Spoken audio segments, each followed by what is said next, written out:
This scenery is wonderful. Surely enough to convince anyone to become a wanderer. We cannot just rely on the ocean's self-cleaning ability.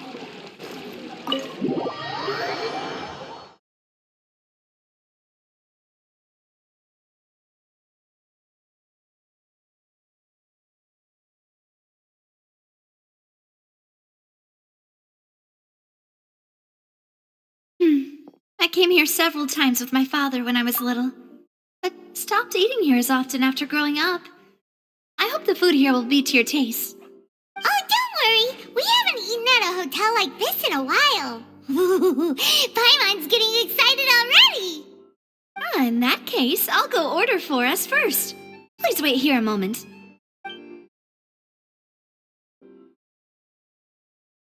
Ooh, everything looks so good.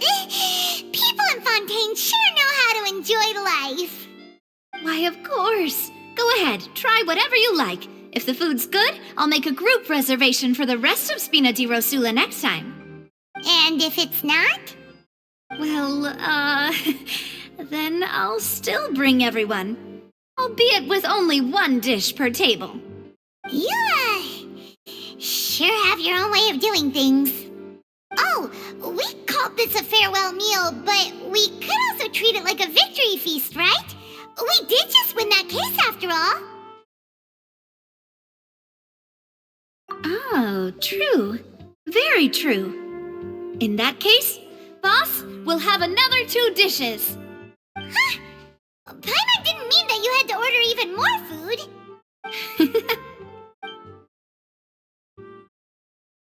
Speaking of cases, do you think that the mastermind behind the serial disappearances will get caught soon now that this has all happened? Well, we've certainly taken a big step forward, but I feel that's about it. We know that there's an organization that means to dissolve these young women, but we still don't know what they are really after. If it hadn't happened right in front of us, Paimon wouldn't have ever believed that a person could be dissolved like that. Right? Yet it was because this was such a preposterous notion that the investigation could never really move forward before. Ugh. If only that guy could have finished speaking! We were so close to hearing who was behind it. In such investigations, even the smallest step can seem like a yawning chasm if the trail of clues is cut off. To be honest, I don't have high hopes for any follow-up that the authorities might conduct. It's not that I don't have faith in their ability, it's just that a different perspective is required in some matters. It's easy to guard against and deceive a single narrow perspective. A shift in thinking is required at such times in order to produce a breakthrough, which is exactly why the Spina di Rosula exists. Those highfalutin folk are not all-knowing. That's why we exist, to seep into the cracks where filth falls through, where their watch fails them. That's the kind of problems we solve. Seems Paimon thought things were simpler than they actually are. It's all right. Well, this was supposed to be a farewell meal, so I doubt you have further interest in this business, right? Let's talk about something else. Like, what are your future plans?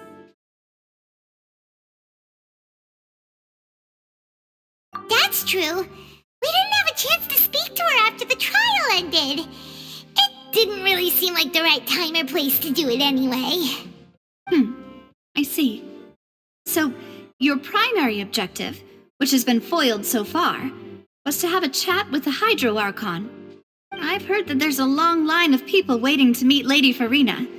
I suspect you'll be waiting for quite a while, considering that you missed your chance today. Yeah, we've heard that she's super popular here in Fontaine, and that it'll be tough getting any of her time. Well, would you consider some more, unique ways? Perhaps even methods of, let's say, questionable legality? Guess that's Spina di Rosula's boss for you. Chock full of sketchy ideas. Well, what did you have in mind? Well, one way would be to infiltrate a performance troupe at the Opera House, only to abandon your act at the play's climax and ask to speak to her after the performance. I'm sure Lady Farina would be eager to see the ending, and would agree in order to finish watching the play, don't you think? Could you suggest something a little more practical? This plan seems pretty hard to pull off. We'd have to go learn how to act, and acting's really hard. All right, here's another. Find a way to conceal yourselves under her bed. Then wake her up in the dead of night and demand answers. Don't let her go back to sleep until she answers all your questions. I can personally testify that this one works. When I'm sleepy, I'll do anything as long as I can finally get some sleep.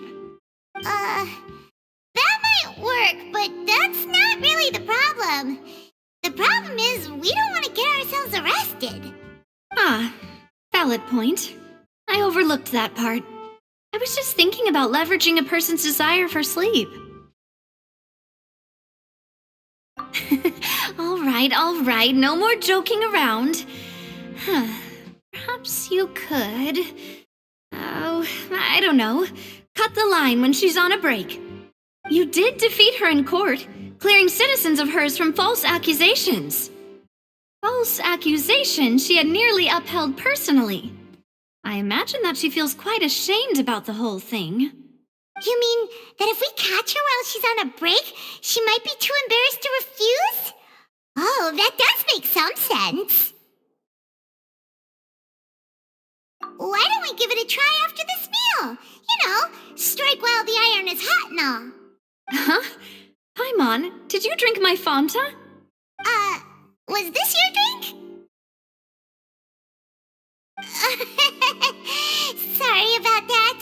Paimon wasn't really paying attention and the cup was right next to Paimon. Would you like to order another? No, it's fine. We're just about done here. Alright. Honestly, Paimon wouldn't recommend Fanta anyway. It tastes kind of salty and icky. Is that so? Huh. Well, in that case, we'll have to blacklist the Fanta here then. If we're all finished eating, then I'll go pay. Yeah, we're stuffed. Thanks for the treat, Navia.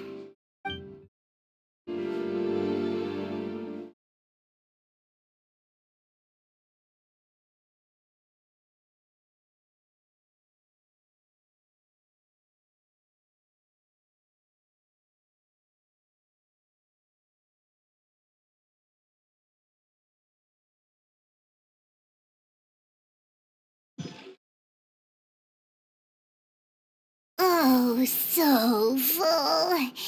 Paimon can barely float anymore. Nah, that would be so... normal. You know, like you. Okay.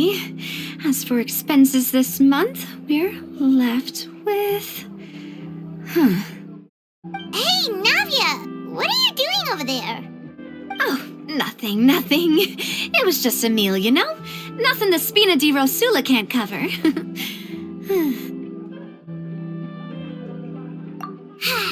Let's get ready to try to meet the Hydro Archon again.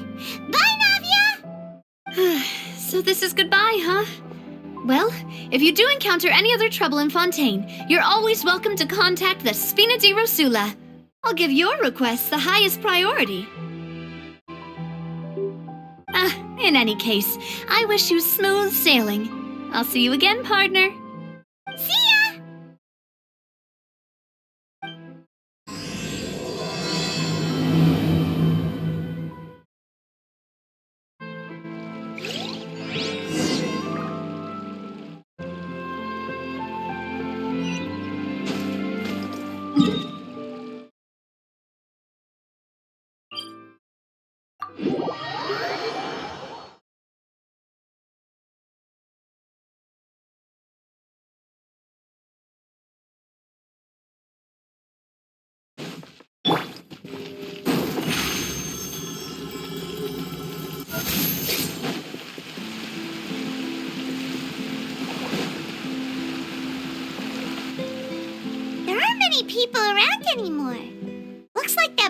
trip to Aranias might have been the last one. Vache.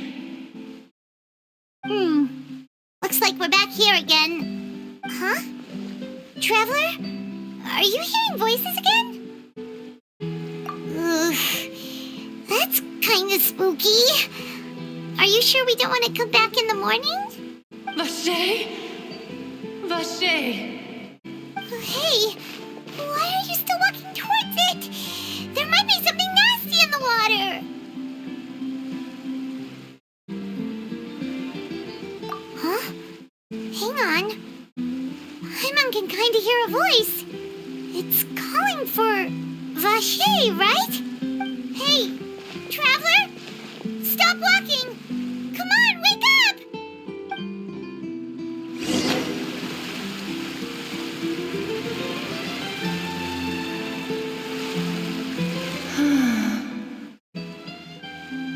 Vache, are you my dear Vache?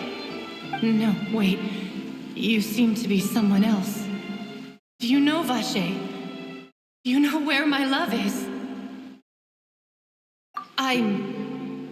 Wait. Who am I? I'm very sorry. I fear I do not know. My memories feel like they have been washed away like a flood. So many fragments dissolved amidst the tide, never to be recovered. How much have I lost? How many things that I once held dear while on land have I since forgotten? Yes, that is what I was once. But now, I am but the consciousness of one who is lost, therefore. I do not know how I came to be like this either. I only vaguely remember being covered in light blue water, and then all grew dim. I also remember going to many places. I loved adventure, loved exploring places of peril. No matter where I went, Vache would go with me. I knew how dearly he loved me. And I also loved him equally as much. But now, we can no longer go back. The pain of such parting.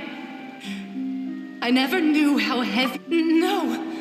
Our reunion no longer has any meaning. There is no way for us to create any new memories. The thought of me gives him no succor. So let it lie forgotten beneath the waters. If you meet Vache, tell him not to look for me. Tell him to move on. That is the only thing I still remember. Perhaps that is so, as I was submerged in the waters, losing consciousness. I saw Vache above the surface. If only I could have comforted him. Told him that I did not suffer. Indeed, I had felt a great warmth. Is that what you call it? Dissolving? If anything, I consider it a form. It was a state of neither fear nor frenzy, with only an endless peace, like the water's still surface. I could also liken it to being a thirsty person who drinks water for the first time, and only then sees how they have lived for so long in a world of endless want and anxiety.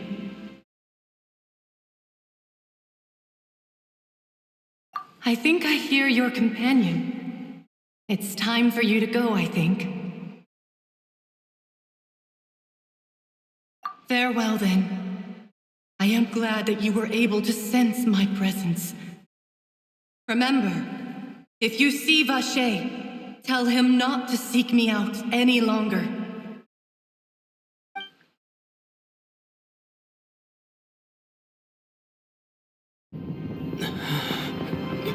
Wake up! Come on, hurry! Navi is outnumbered!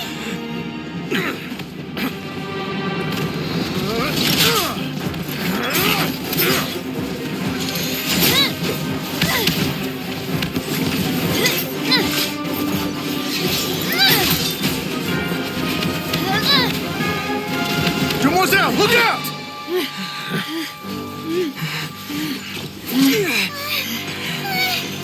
Dear God, it's a whole army of Gardamex.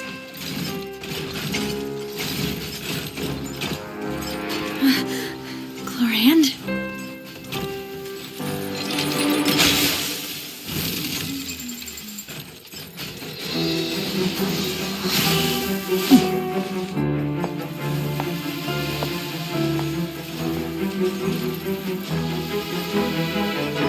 Quick, now's our chance!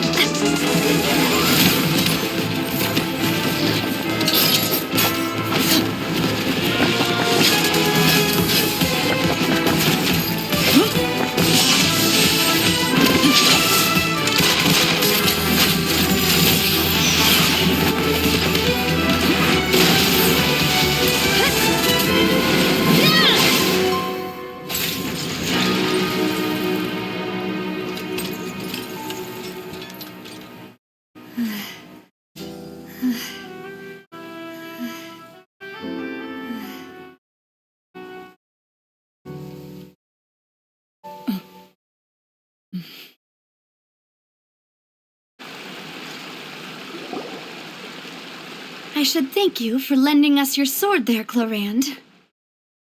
But before I do so, could you explain how you managed to show up here? I followed you. It seemed to me that danger has followed you more closely as of late.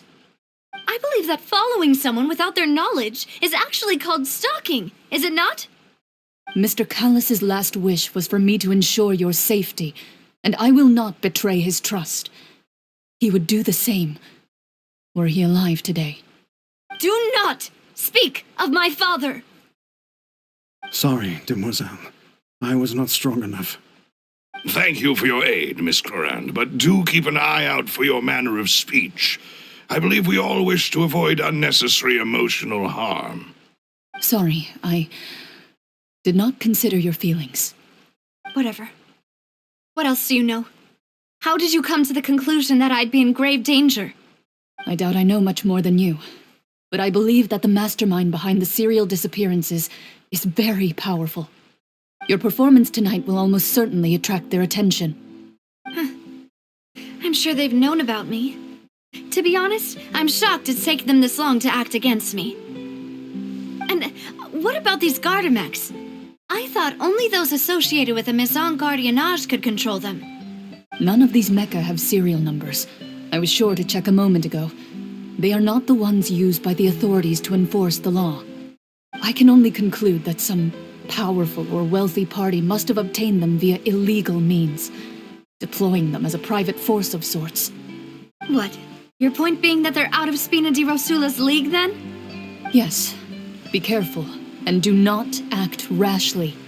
I will continue investigating no matter what. We will bring the truth to light. That's my father's true last wish. Regardless, thank you for your help today, Clorand. But if you get any ideas, tell me first. I don't much appreciate being followed. I do not think that they'll strike again anytime soon. So I shall stop following you. Good day, all.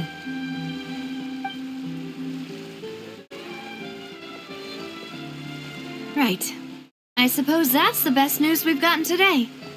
Demoiselle, I believe that Miss Clorand was being sincere with you. If we tried, we could attempt to thaw relations a little. I know, she's... Oh,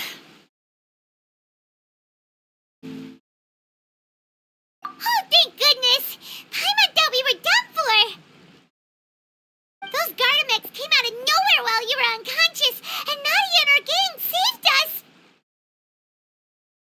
Oh, and there was that champion duelist named Clorand who came out to save us too! We got lucky there. Paimon probably couldn't have fought them off otherwise.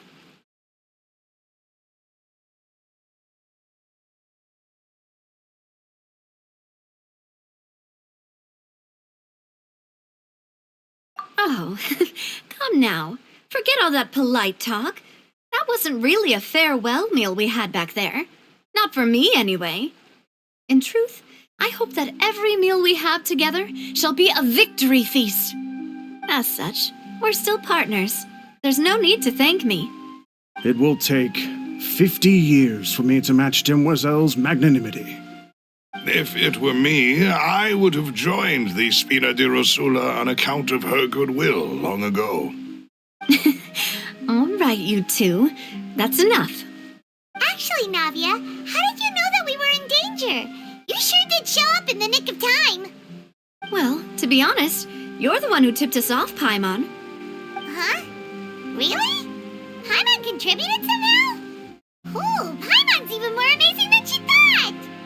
Yes, all thanks to you grabbing my drink by mistake. How did that help? After we parted ways, I was on the way back to one of our bases when I suddenly thought of what you said. That the Fanta tasted kind of salty and icky.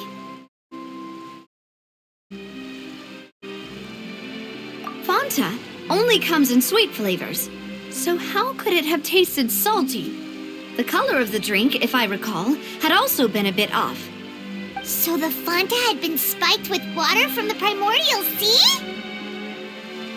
Yes, so if you hadn't drunk that cup for me... Spina di Rosula is preparing the grandest of awards for you as we speak for saving the boss. Huh. Really?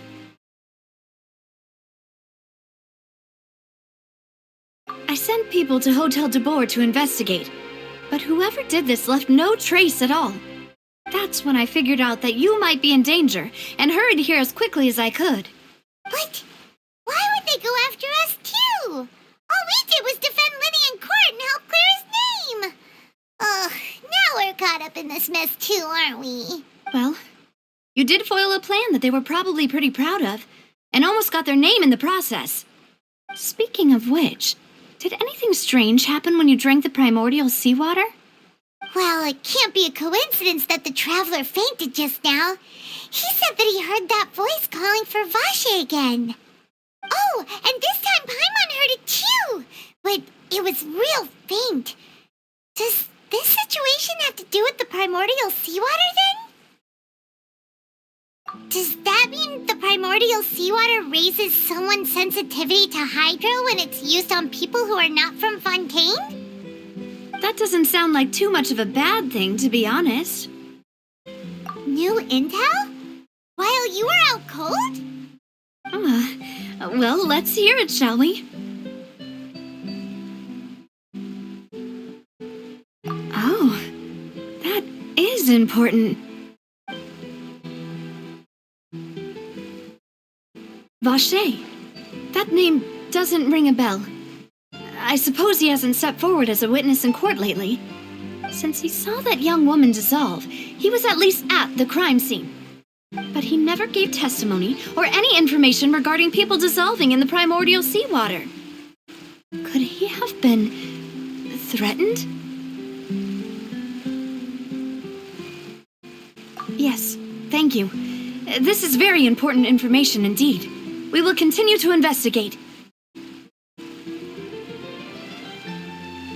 Oh, you mean you'll help us investigate?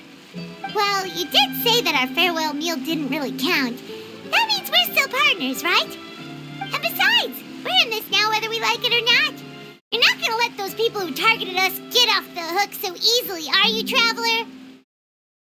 Demoiselle, do try not to look quite so pleased. You are the face of Spina di Rosula, after all. You talk too much. Well, in that case, let's head back to one of our bases, shall we? I'll arrange accommodations for you. We also have some plans to go over, and hopefully we can deepen our bonds as partners. But... Don't worry, you two. With us around, our base is definitely secure.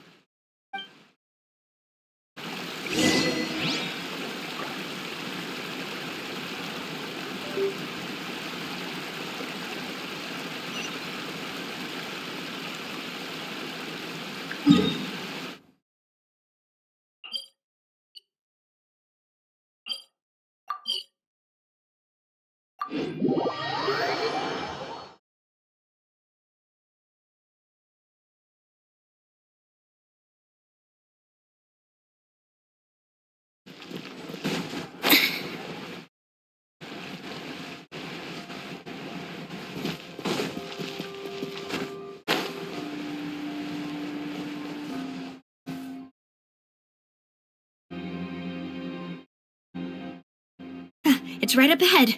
But let's make sure we weren't followed first.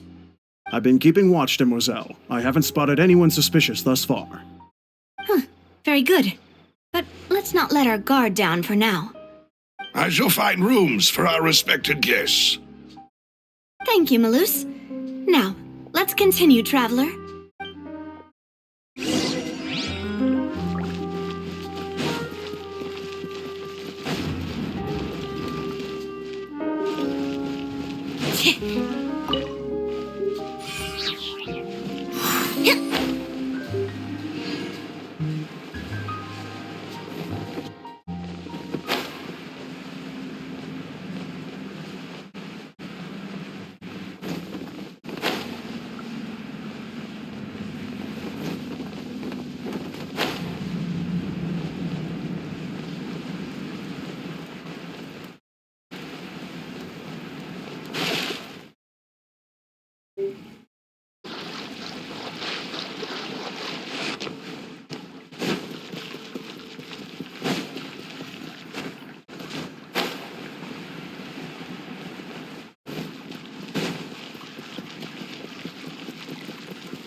This is your base? It's not quite what Paimon imagined. Your accommodations have been arranged. Under the present circumstances, I can confidently say it's the best we have. Well, our funds have been a little tight lately. After all, we don't allow illegal or unethical profiteering. In fact, our funds often come from citizenry who support us. Seems like it's tough times for everyone.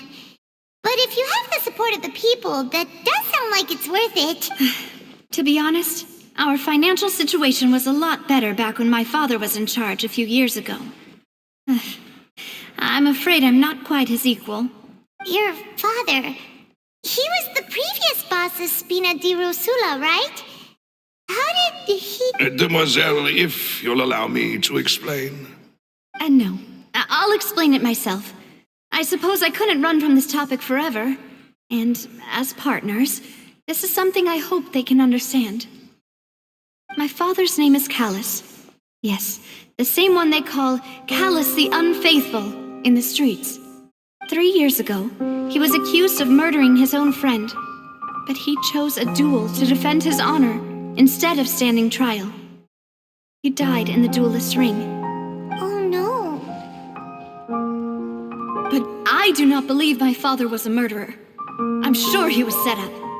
At the time, I believed that if he only stood trial and was duly investigated, something amiss would crop up and prove his innocence. But strangely, he not only requested the duel himself, but rumor has it that even after being seriously injured, to the point where he could be deemed as having lost the duel, he refused to surrender, determined to die in the arena. 3 years later, I still don't understand why he did that. How could he protect his honor if he's dead? If anything, he gave up his chance to defend himself. The closest piece of info I have is that my father had been investigating the serial disappearances case at the time of his death. Ah, so that's why you're so determined to get to the bottom of that case. That's right. I've also tried to investigate the murder my father was implicated in, but I haven't found a single new clue in my countless reviews of the investigation records. However, I believe that if the murder case is related to those behind the disappearances, they must know something. I must know what really happened. Was my father coerced? Framed? Even if he really did kill his friend, I must get to the truth. If only he'd been more open with me when he was still alive. He even hid the fact that my mother died due to complications when giving birth to me. And now, here I am investigating his death. You really are a handful, aren't you, Papa?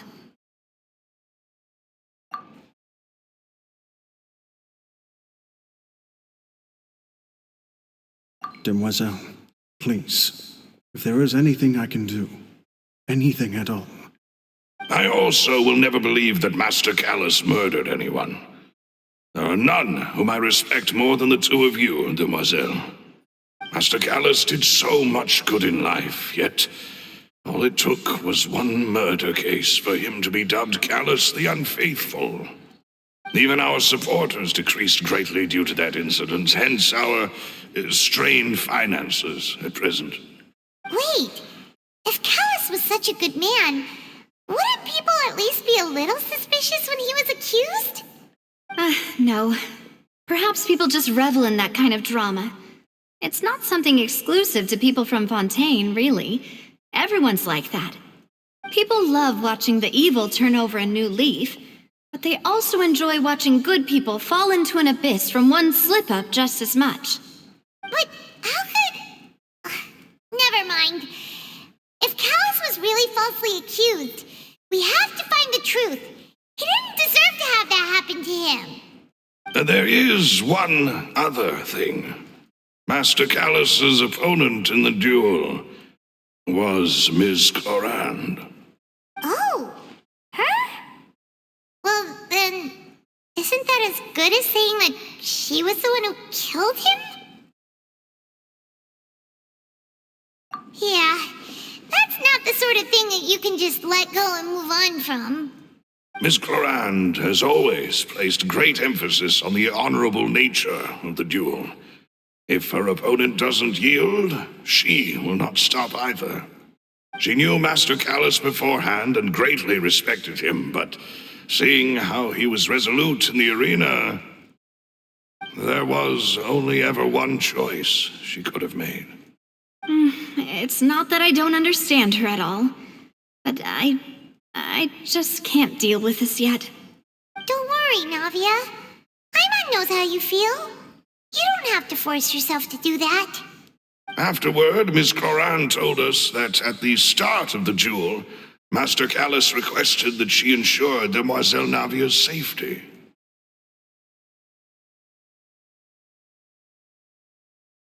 Yes, that is our understanding as well. Oh, Papa. What madness drove you to ask the person who killed you to take care of me? All right, anyway, that's the information I wanted to share with you. Even if it did sound like I was just complaining towards the end. Thanks. You two should go and rest. This was quite a day after all. Yeah, Paimon's feet. Please, relax and get some sleep. We will ensure you rest soundly.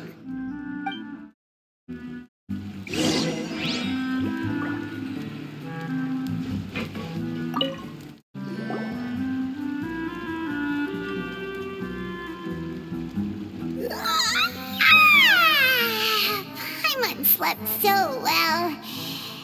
This place feels almost too safe. Huh? Navia? Where did the other two go? I sent them back to Poisson. It's Spina de Rosula's place of origin, and where we have our headquarters. There's not much for them to do here at the moment. Paimon gets the feeling that you're just trying to get them off your back. But never mind that. When did you get back? Were you waiting here the whole time? No, I just returned after going out for a while. I did some investigating yesterday regarding the name Vacher. Wait, so you didn't sleep at all? How could I after having such critical new evidence appear? Guess Paimon wasn't speaking for everyone just now, huh? Unfortunately, this name seems to have been wiped from existence. It doesn't seem to have a match anywhere. I suspect that those behind this have already taken steps to hinder an investigation from this angle. But that does prove that this Vacher person is a key witness in the incident. Does that mean we're too late, though? There is one ray of hope, one place in Fontaine that they would find almost impossible to threaten, no matter how much they wanted to. And that is the archives kept by Chief Justice Neuvillette, a place where detailed files on all the cases in recent years are kept. If the Oceanid you met is one of the young women who went missing recently, we should be able to find some related information there. So Neuvillette maintains an archive of case files? Whew, guess that's the hard-working Chief Justice for you. In that case, let's go talk to him, shall we? Aren't you coming along, Navia? Did you get tired? No, it's nothing. Let's go see the Honorable Chief Justice.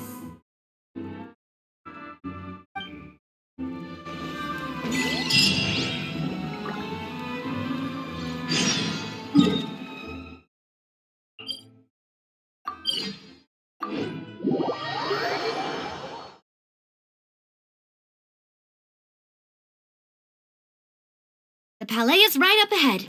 Come on.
Halt! Please state your business here. The Chief Justice is presently occupied with official matters. This place does look pretty heavily guarded. Guess that proves that Neuvillette's files are really secure. Hey, don't you recognize us? Huh? Who are you? Just to be clear, I don't care who you are or who you might be related to. Our rules make no exceptions. See? They've got great discipline, too. Yep. Anyone can tell. If you're here just to crack jokes, I can point you towards the exit. Unlike some, we're busy, so please leave if you don't have a reason to be here. No. What I meant to say is, shouldn't you remember us from a few days ago? We were at the trial of the great magician Linny. Oh, yes, I remember. I read about it in the Steambird. You must be Linny's attorneys. It's all coming back to me now. We're here today to report and archive some information on a follow-up case. Is that even a thing? Of course. Don't worry. We're here on official business. You can trust us. All right then, I'll let you through. The Chief Justice is just inside. Thanks so much.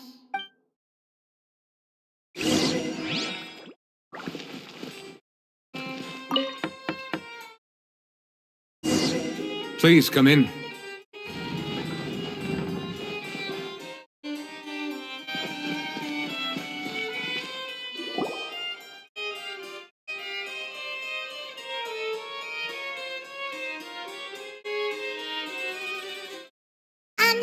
Sorry to barge in, Monsieur Neuvillette. We only lied to get in because we didn't know any other way. It's all right. Please let me know how I may be of assistance to you.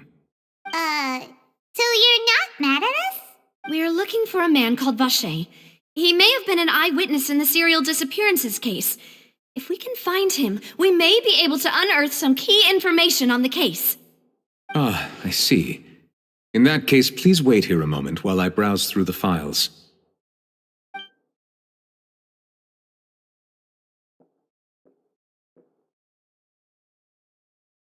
Who knew that Neuvillette would be so easy to talk to?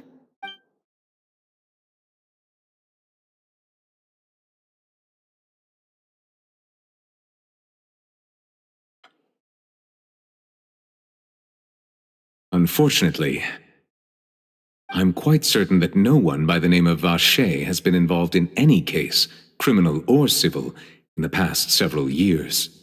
There are no records of him either in the files or in my memory. Traveler, what if it was really just a dream? Is that so? All right then. Thank you so much, Monsieur Neuvillette. We'll take our leave now. Ahem.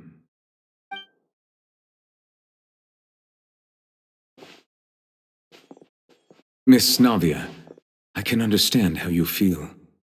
Your father, Callus, was a truly exceptional man. We deeply regret his passing. And what are you trying to say, Monsieur Neuvillette?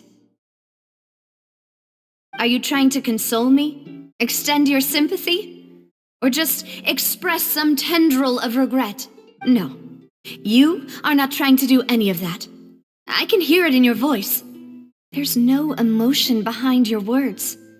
You only said those things because you felt like you should. It's just like last time. After my father took his place in the duelist ring, I pushed through the guards to talk to you as a last resort. You even told me then that you thought there was something fishy with the case, yet you still allowed the duel to go ahead. In your eyes, the value of a human life is nothing compared to those cold laws you hold so dear. If you truly regret my father's death, then why didn't you call a stop to the duel? Why didn't you give me the power to stop him from throwing his life away? Why did you just let him die, despised and hated by all? Everything was hanging on a thread at that moment. Just the tiniest effort could have changed everything. There are still so many things I never got to tell him. So many questions he still owes me answers to. If you really have no heart, then just look me in the eyes. I, Navia, will show you the true meaning of regret. I'm sorry, Miss Navia. You and my father are truly alike. You keep all kinds of things in your heart and never say a word to anyone. It's not so much that you can't feel, but that you would never express anything. Oh well. In any case, everyone already knows full well the apathy of the Chief Justice. My apologies for taking my emotions out on you, Monsieur Chief Justice. Let's go, Traveler and Paimon.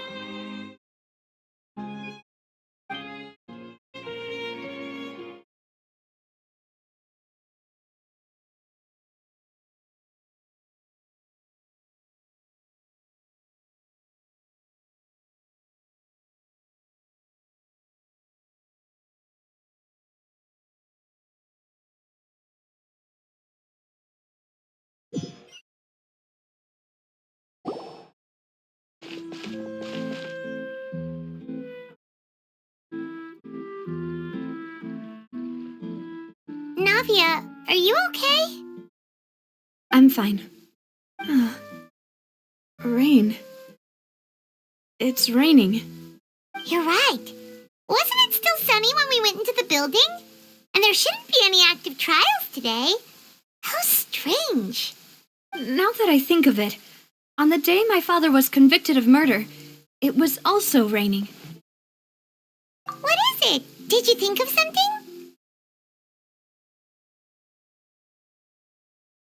Yeah, he was outside.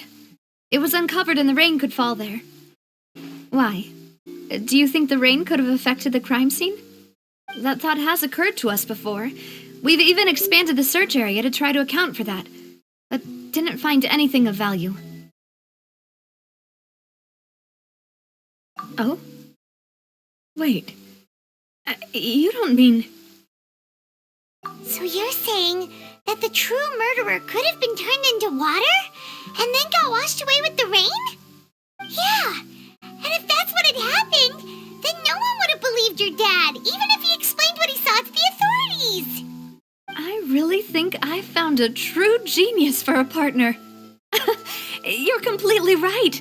How did I not connect the dots earlier? All right, let's go to Poisson. With this new lead in mind, we'll get to the bottom of my father's case for sure. Yeah, we're gonna make progress for sure this time. Do you want to go with me now? Or do you want to head over by yourself later?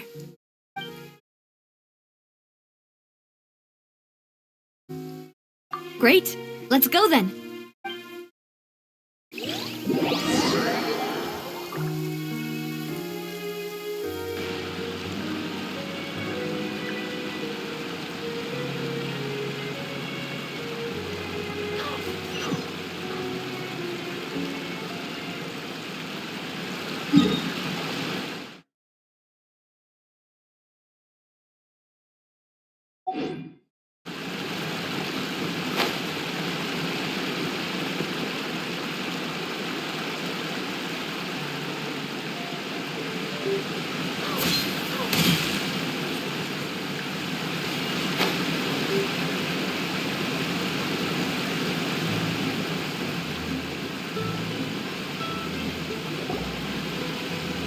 Whoa! What a huge ship! Why would a ship be anchored at a place like this? There's no need to be so surprised. While it may look like a ship, it's actually Spina di Rosula's headquarters. My father was the one who asked for it to be built like this. Perhaps our taste in exterior design is the only thing we occasionally had in common. A gigantic and glamorous ship embodies discovery, opportunity, ambition, and conquest.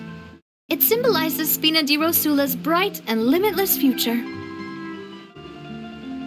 And Paimon thought you were bluffing when you said Spina di Rosula had a glorious past. Paimon was confused why a group with such a history would live in the sewers. But now that Paimon has seen this ship for herself, she's been convinced. Well, Poisson is where Spina di Rosula began, after all. It's our main base, our home.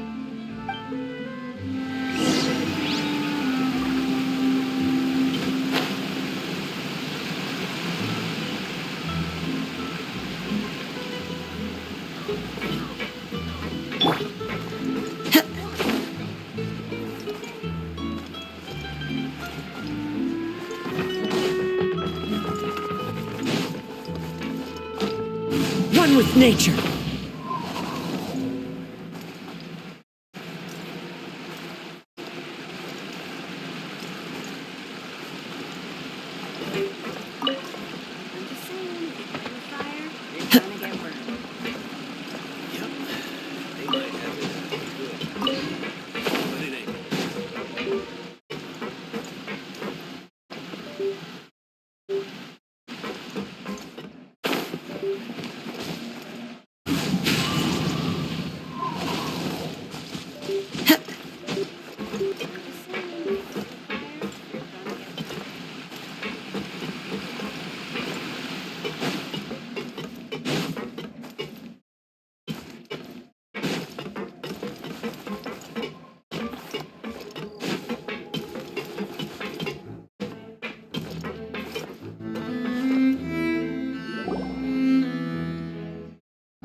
Melus, we're back! Apologies for the wait, demoiselle, and our most important partners. You said before that you still had some business at the court. What brings you back to Poisson so quickly? About that. It's because my partner here reminded me of something really important. You see, what if my father's case had something to do with water from the primordial sea? You still remember, right, Melus? On that night, it was raining? Yes, the case was quite similar to that of Mr. Linney's. Both were what you'd call impossible murders. Could you tell us a bit more about what happened before? Yeah, of course. Many years ago, something called synth began to gain popularity in Poisson. At a glance, it was a kind of drink that could excite your mood and produce many pleasant hallucinations. Wait! Didn't that guard guy who turned into water also mention that the primordial water could be used to produce some kind of potion? Yes, he did. Considering what we know now, it's almost certain that synth is created using water from the primordial sea. If you drink synth for an extended amount of time, you'll suffer many side effects, such as losing the ability to focus or control your emotions. And if you were to stop drinking it completely, you'll experience flashes of paranoia and anxiety while lacking energy to do anything. It's an extremely dangerous substance. As he oversaw Poisson, my father was compelled to put a stop to synth abuse and called for a complete ban of it.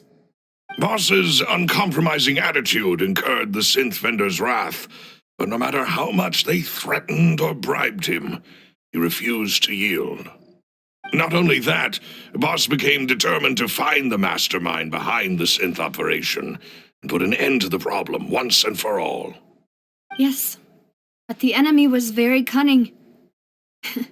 So he could never get anything out of the dealers, all of whom only sold the stuff and weren't privy to the rest of the operation. Recognizing that, my father decided to contact the dealers in secret and cultivate personal relationships with them. Finally, he was able to convince someone to become his informant. The man's name was Jacques. He felt greatly ashamed about his work after seeing many families destroyed by synth abuse. That night, my father hosted a banquet at his countryside estate. He planned to meet up and exchange information with Jacques over some food. But then, we heard 2 gunshots from the courtyard. We raced to the scene and found my father, still holding a gun, and Jacques, who was already dead on the ground. Huh? How did that happen? Aren't they on the same side? Sounds just like Lenny's case, doesn't it? In both cases, the culprit seemed obvious, but neither appeared to have any motive at all. Looking back on it, though, I now believe the most important clue was something we all overlooked at the time. There were pieces of clothing left at the scene.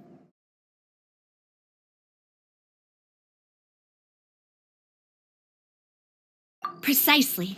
It's all thanks to you that I made the connection now. Back then, we all just thought they were some costumes that Jacques used to disguise himself at the banquet. But, considering it now, it's almost certain that they belong to a third person at the scene. With one extra person, we'll also need to reconsider why the 2 shots were fired.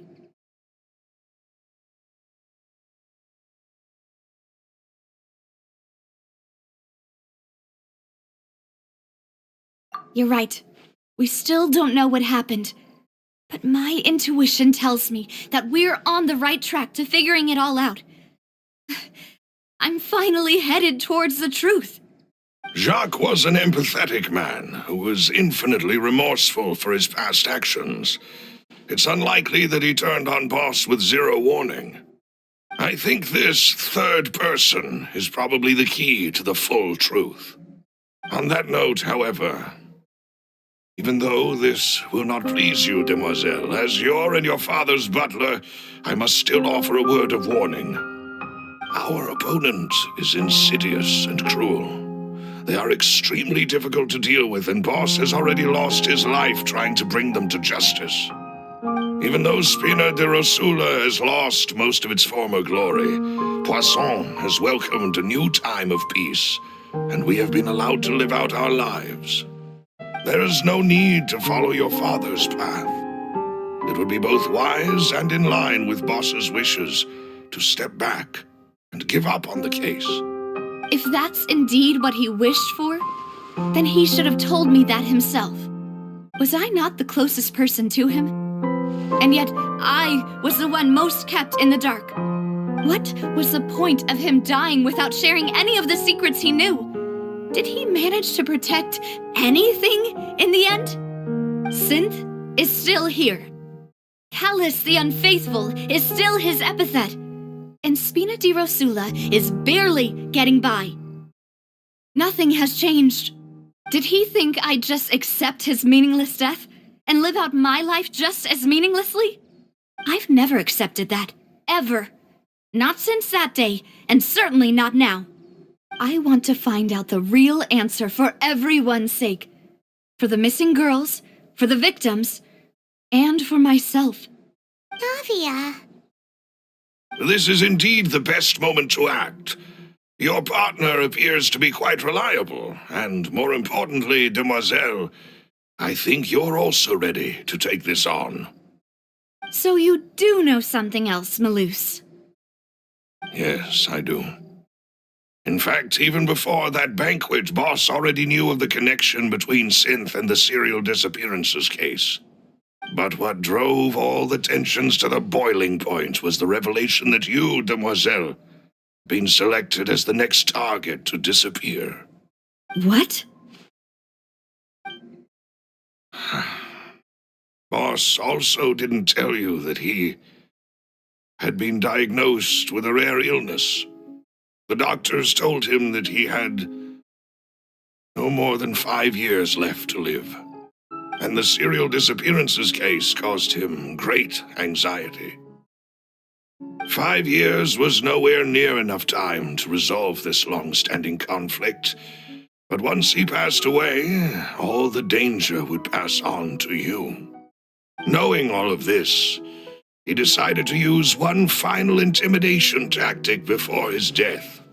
He claimed to have already gotten his hands on some key incriminating evidence for the other side, and even told some members of Spina di Rosula about the details.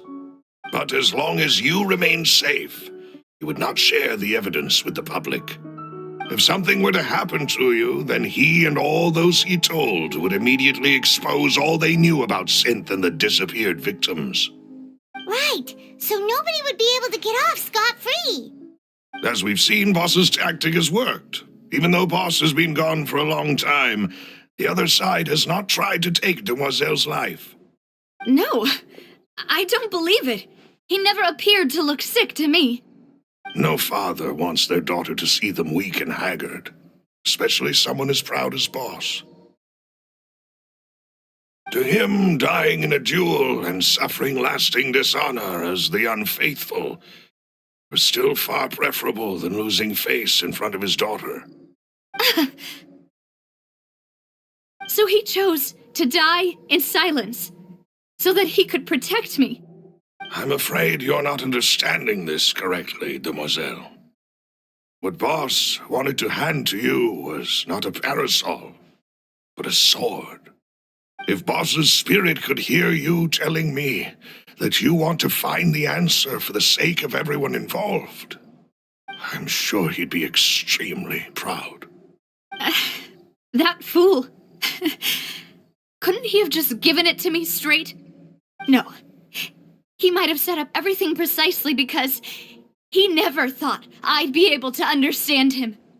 Is that the amount of confidence he had in me? And what if I was never able to make it to where I am now?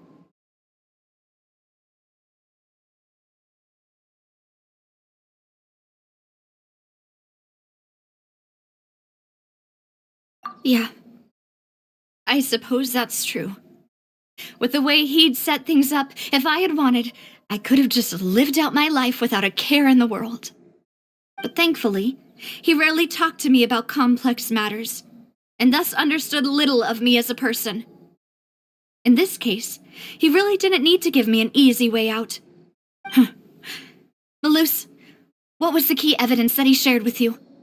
It's the location where Synth is produced. Essentially, it's the enemy's headquarters. When he was threatening the enemy, Boss didn't share the specifics of the incriminating evidence he found. But if you want to use it against the enemy, you'll still have to take several things into consideration. Why? If we know where the place is, can't we just go storming in? You mustn't forget that we're fighting against a mysterious and dangerous organization that's been in operation for decades. There's no telling what might be lying in wait at their headquarters. We also have no idea what kind of evidence we may be able to find inside, nor what people we may be able to capture. But a single visit to their headquarters would be tantamount to a formal declaration of war.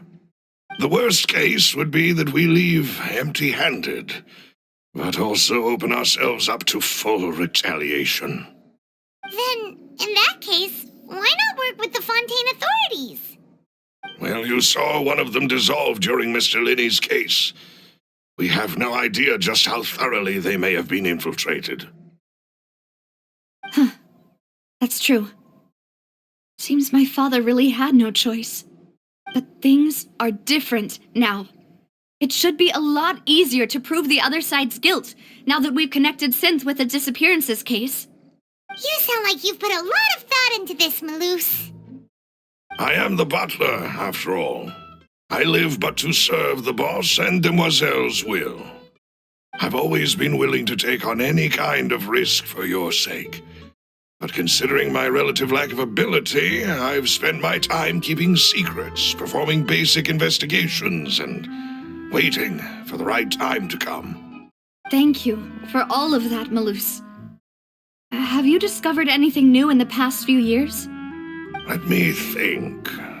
One conclusion I came to is that the enemy must be quite familiar with Spina di Rosula, or at least have an informant planted here.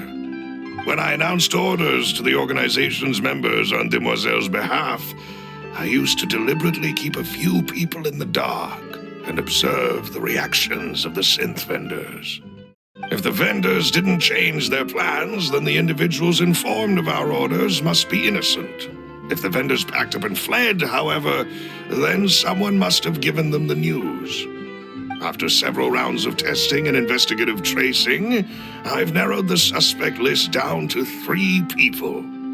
The first is Florent, Spina di Rosula's senior advisor. Huh? Florent? Yes, surprising, isn't it? He was one of the people Boss trusted the most, which also means that he was someone who understood Boss really well.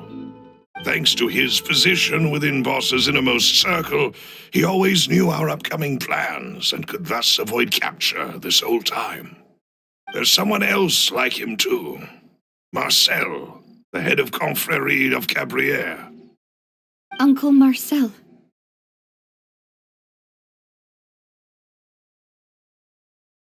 It's a guild in Poisson. Boss helped it to grow to its current size and prominence. In the beginning, they were only reselling some daily goods, but now they're one of the richest guilds around with a lot of business connections in the city. So, they're like a sister organization of Spina di Rosula? Yes, you can say that. When we were fighting against the synth dealers, they provided us with plenty of support. It's a bit difficult to imagine someone using their own money to hunt down themselves. The final suspect is Thierry, the man responsible for coordinating information between Spina di Rosula and the guards. Although the guards mostly leave us to our own devices, there are still many activities we have to report to the local authorities. Since Thierry is always in the know about our current activities, he could theoretically always plan one step ahead. I see.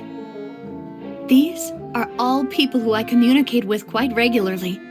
To think that the enemy we've been fighting against has been right next to me all along, among those I trust the most.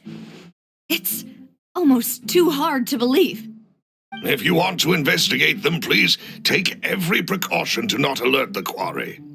Judging from our experience, the enemy is extremely cautious. Of course. And thank you, Maloose. You've provided us with a lot of great information. You're too kind, my lady. I'm just doing my duty. And before I forget, proving Boss's innocence would also mean clearing him of blame in Jacques' death. After that incident, Jacques' wife and daughter were taken into the Spina's care. They still live in Poisson today. If it might help, you could also pay them a visit. I can make the necessary arrangements.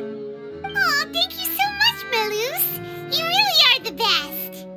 A new case awaits, my dear partner. I hope we can work together to uncover the truth and end this case once and for all.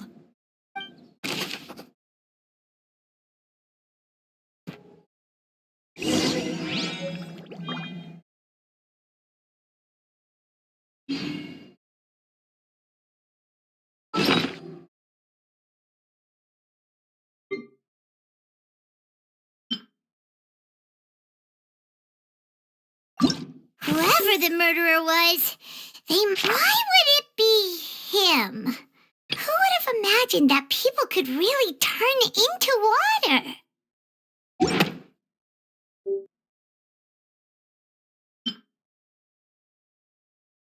Here we go again, trying to crack an impossible case. All proof and no motive. Who would have imagined that people could really turn into water?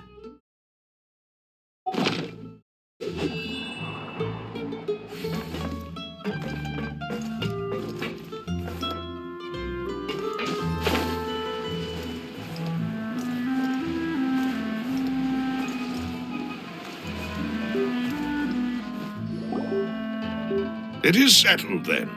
Please excuse me and enjoy your conversation at your leisure. Thank you for arranging everything for us, Malus. Excuse me, miss. Do you need anything from us? Oh, Hey, Navia's all quiet. This isn't like her at all. I'm sorry that I only came to visit after all this time. After what happened, I didn't know how I was supposed to face the two of you. Ah, if it's about that, there's no need to apologize. After my husband died, Spina di Rosula sent us a lot of mora and support. I understood your guilt and apology to be genuine. But aren't all of those things nothing compared to the loss of Jacques? I can understand the kind of pain that comes with losing a father so needlessly. You don't understand at all.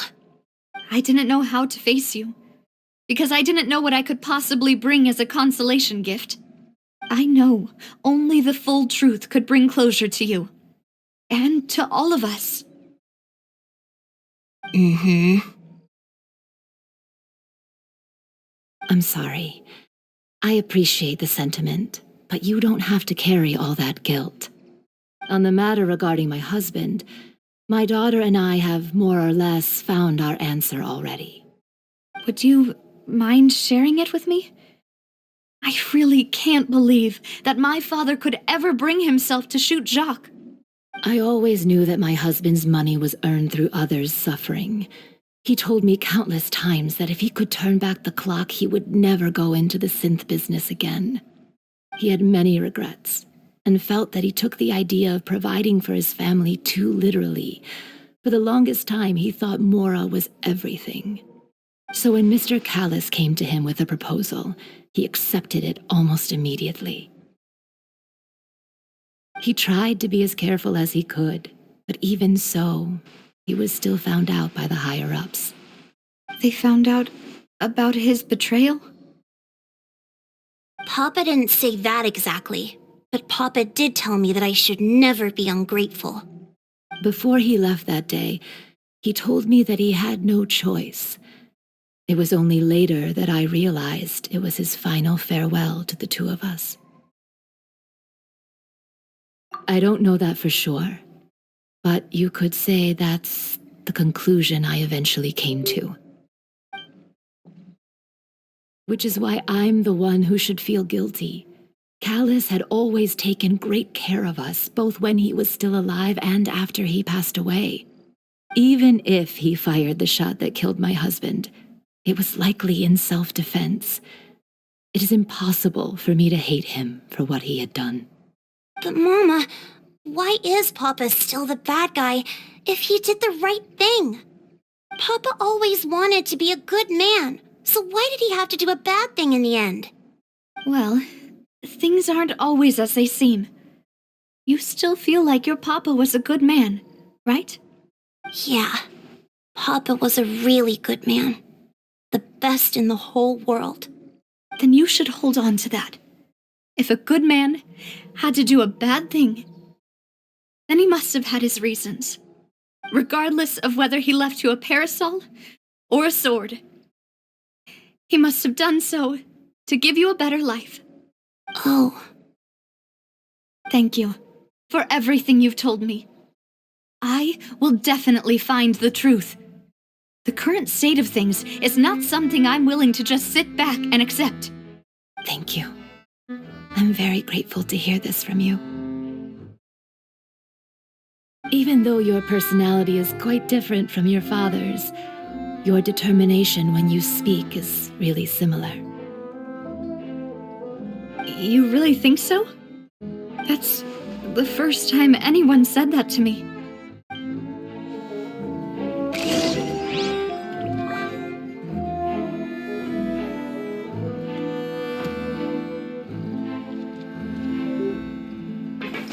Are you okay, Navia? I'm fine. Don't worry. Let's investigate the 3 suspects next. The Ron should be nearby, and we should be able to find Thierry and Uncle Marcel in the city. I'll get myself together on the way, so please don't worry.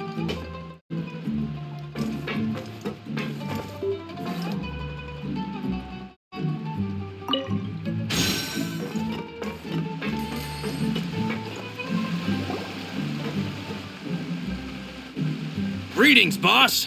How may I be of assistance today? I'm sure you've heard about what happened at the Opera House. Someone got turned into water right in front of us. Yeah, I've heard. With something that dramatic, I'm sure journalists will milk it for all it's worth. And it'll be all the talk for the next several weeks.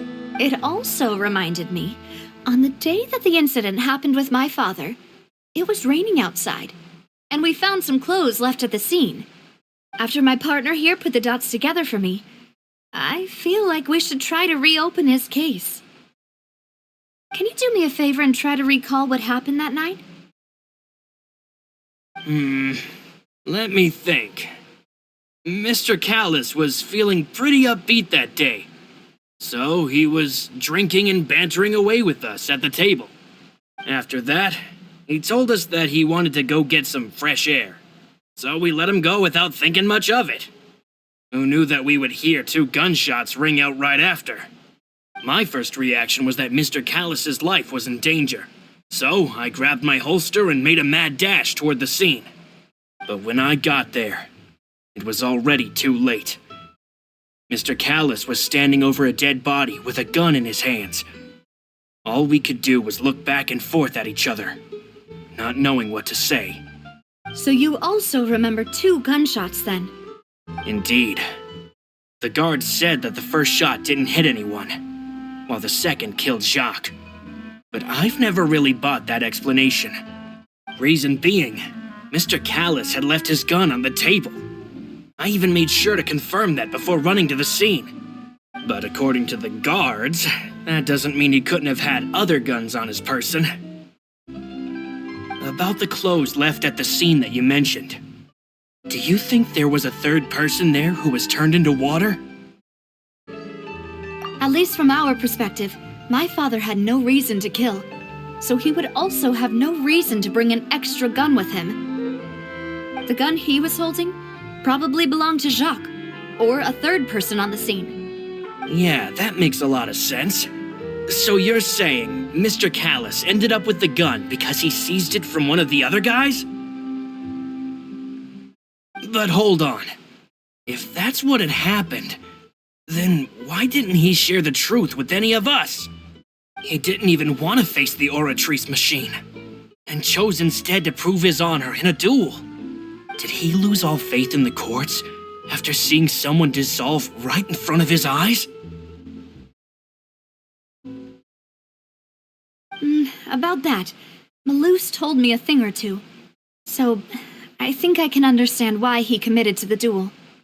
I'll tell you everything once the whole truth has been revealed.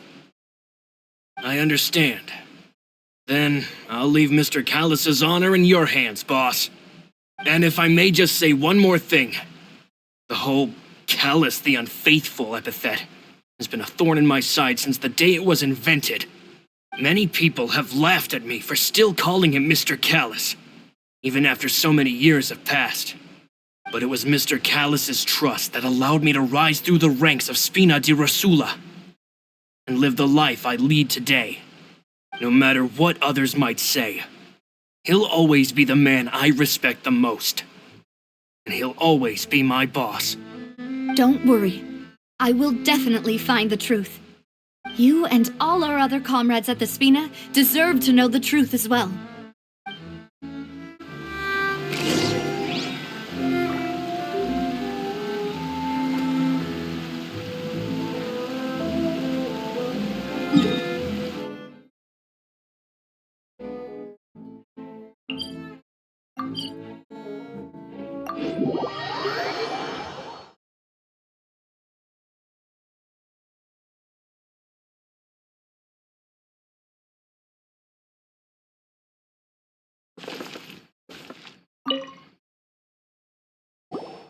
Hey, Thierry, it's me.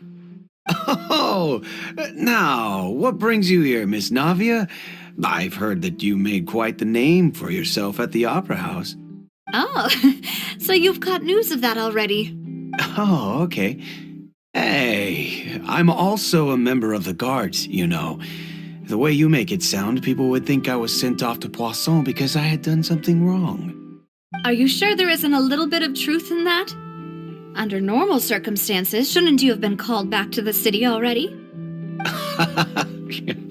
I mean, where I work is really up to me. Let's just say I enjoy the ambiance of Poisson. Callis did a fantastic job running the town, building Spina di Rosula from the ground up and clearing many obstructions in my way. It would be next to impossible for me to find a similarly easy but high-paying job in the city.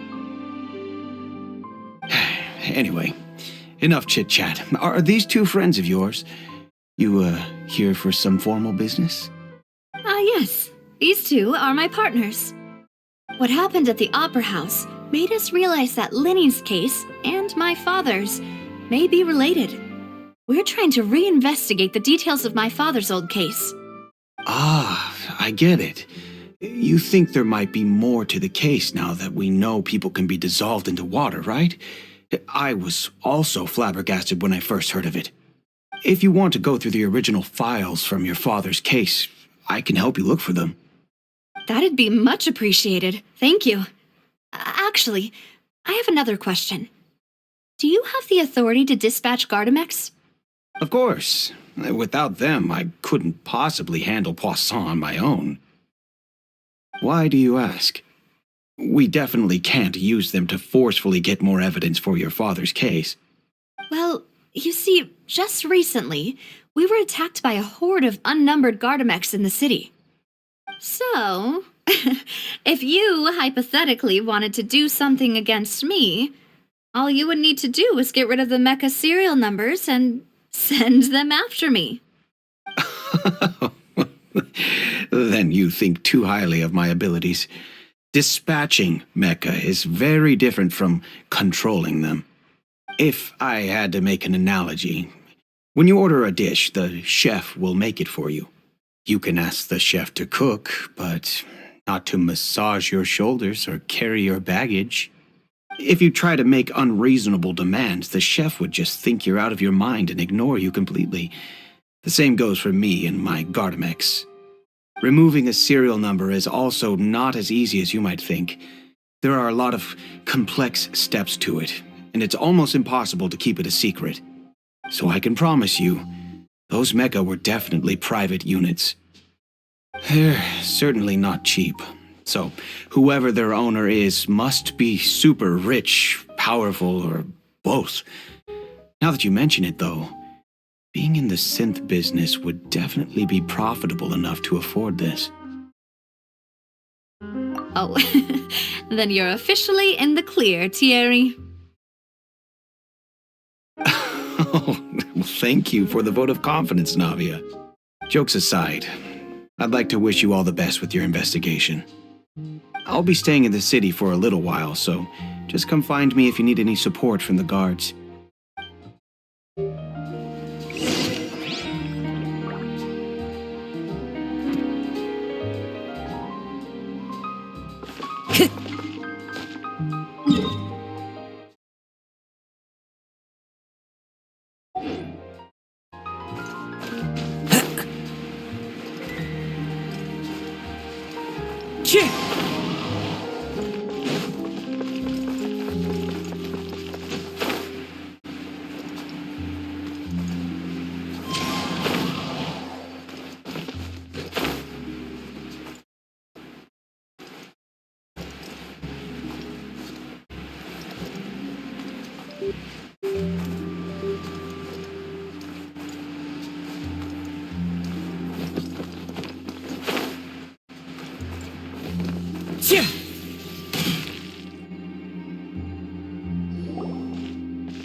Hello, how may I help you?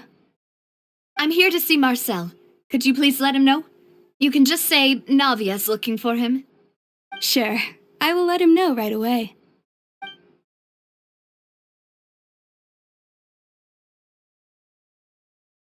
Navia, hello.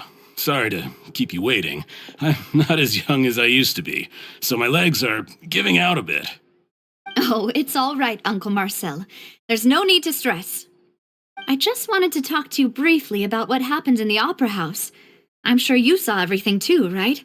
Yes, I've never seen anything so strange. Oh, you were at the Opera House too? That's right. I went there with Navia to see the magic show. Who knew it would turn into a whole murder mystery? I also witnessed your marvelous sleuthing work. Quite impressive. To beat the Hydro Archon at her own game on her own turf, I can already imagine everyone in Fontaine discussing your exploits over a few glasses of wine. Oh, Paimon doesn't want to become the talk of drunkards. Apologies. It's just how Fontaine is as a nation. Everyone loves drama and theatrics. Uncle Marcel, you've also noticed that other thing, right? The fact that humans can dissolve in water? Yes, I was reminded of your father's case right away. Is that what you're investigating now? Exactly. I still don't have much solid proof, but I can sense that the other side has already begun to act. Oh, and what makes you say that?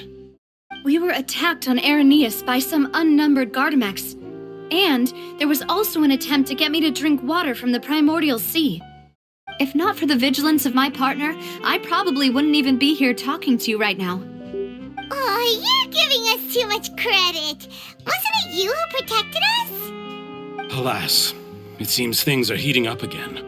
The peace that Callus sought so dearly will soon become a thing of the past. But rest assured, Navia, Poisson will always remain a safe haven for you. If you're scared, you can always return there.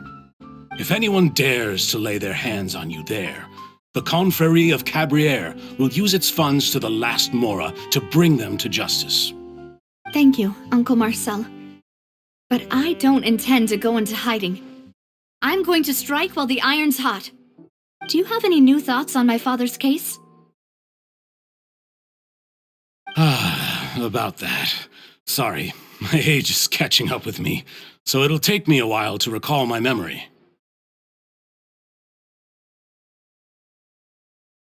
The Confrérie was responsible for that banquet, so I was out and about the whole time making sure things were running smoothly. I didn't even have the time to drink with the guests. Then I heard the sound of a gunshot, and the rest was history. Oh, it's okay. No need to push yourself. We'll ask around some more, see if there are any valuable clues elsewhere. Sounds good. Just let me know if you ever need Mora.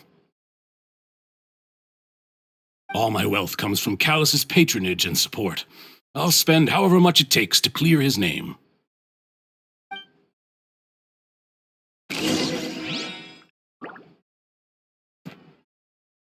This can work. Just treat them as new samples.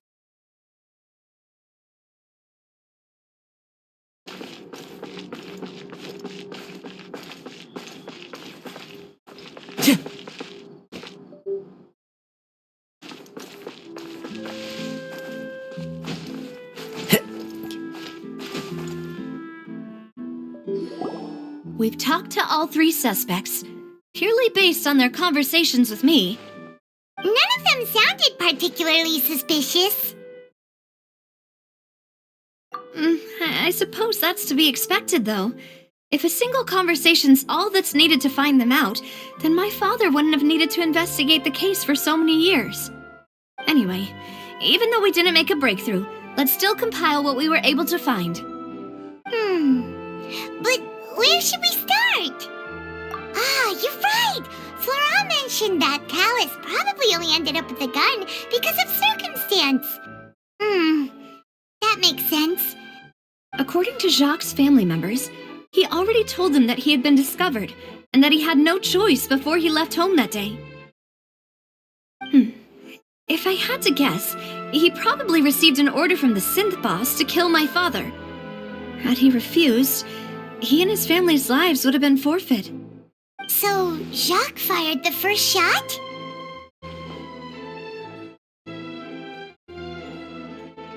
Oh? And why is that?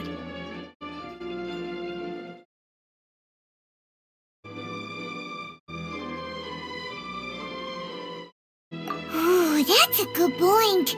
Jacques probably already knew that he was just being used as a tool for murder.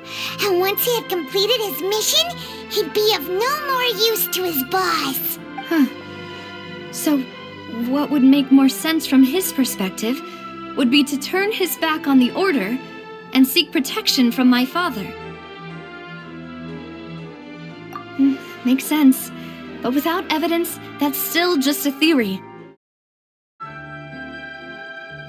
Besides Jacques, the attack from the Gardamex has been bothering me quite a bit as well. It's obvious that our enemy has become more antsy after the secret of the primordial seawater was revealed. Do you think he knew, even then, that we'd follow this lead to the end? Given everything that's happened since, it's quite possible. But who among the 3 suspects would have the ability to control privately owned Gardamex? Uncle Marcel? My father did really trust him.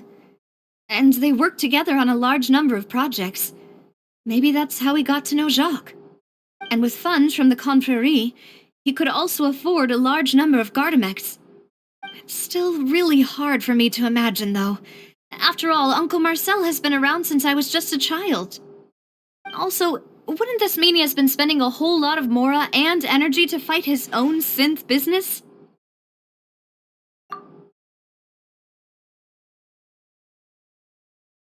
Florent? It is true that he was closest to my father, and thus had the best chance of learning about his dealings with Jacques.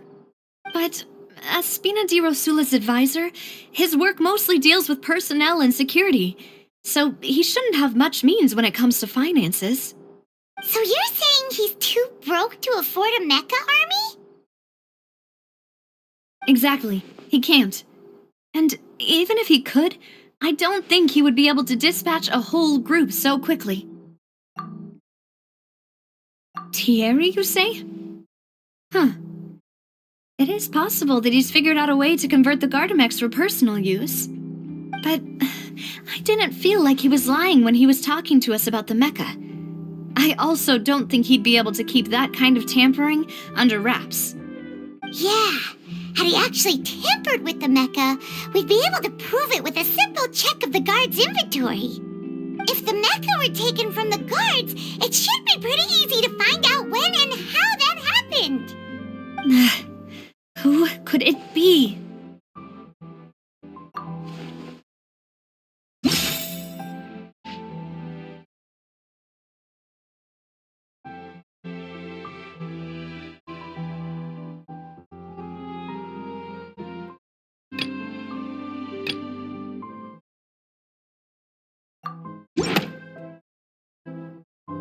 You know, if you think everything through, Uncle Marcel is indeed the most suspicious of them all.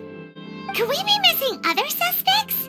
Malus didn't know about the people turning into water thing when he narrowed it down to these 3, did he? Malus has always been very reliable, and his judgment of others' trustworthiness has been fair and well considered. When he laid out his case for the 3, the rationale he gave me made a lot of sense as well. The suspect is knowledgeable about the Spina's internal affairs, has the means to dispatch Mecha to assassinate us, and possesses significant intellect and foresight. Even if I don't want to believe it, I'm starting to see how things could all tie back to Uncle Marcel. Well, we still have another trump card on top of all the theorizing and speculating. Yes, Malus did say that charging straight in there would be extremely risky, but we don't have any other options right now. We need far more solid proof before we can hope to go charging in on our enemy. Navia, here you are. Oh, I've been looking for you. Huh? Aren't you the guy from the guards? Did something happen? Yeah. News came from Irenaeus just after you left. We've got another trial on our hands. Wasn't that place built specifically for holding trials? What's so newsworthy about this one? I know. But they said the person they're putting on trial is a Fatui harbinger called Tartaglia. What? Is that someone you know? Yeah, we know him. Maybe even a little too well. Well, he's been accused of being the true culprit behind the serial disappearances case. It's absurd, don't you think? Wait, how? None of our investigations have had anything to do with him. That's what I thought was strange about it, so I came to tell you the news right away. If the charge against him stands, then it'll be next to impossible to get the guards to support any of our planned investigations. Right, because they'll think they've already found the culprit. Yeah, and it'll be a lot harder then to clear Mr. Callus's name. I understand. Well, partner, what do you think we should do? We still haven't found any conclusive evidence. Huh? Split up? What do you mean?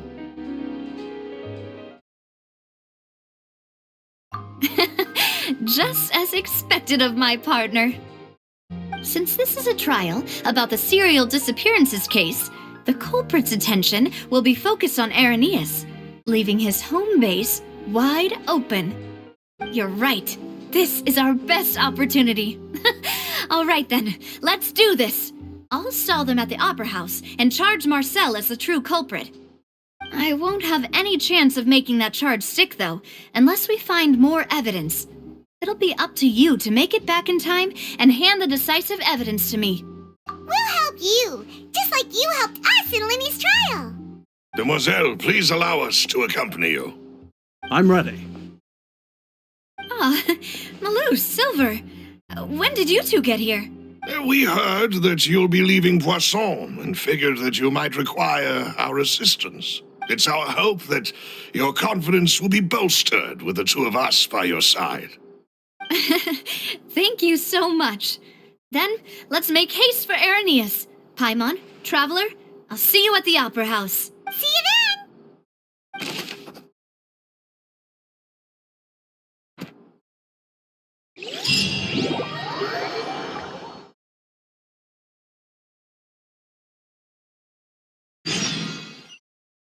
Now that Navia has set out for Irenaeus, we should also get going. The location has already been marked on the map, so let's head over.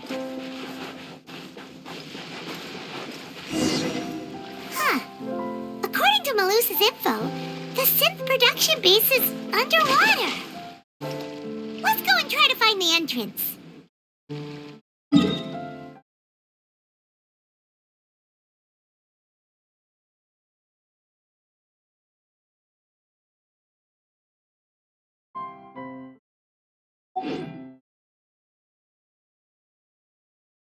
There are leaves around, and I know just the tune.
Finally found it! Huh. So this is the entrance that leads to the synth production base. It sure doesn't seem out of the ordinary at all. You're right. An important place like this is bound to have a ton of protective measures and mechanisms. Navia's probably arguing up a storm right now to stall for us.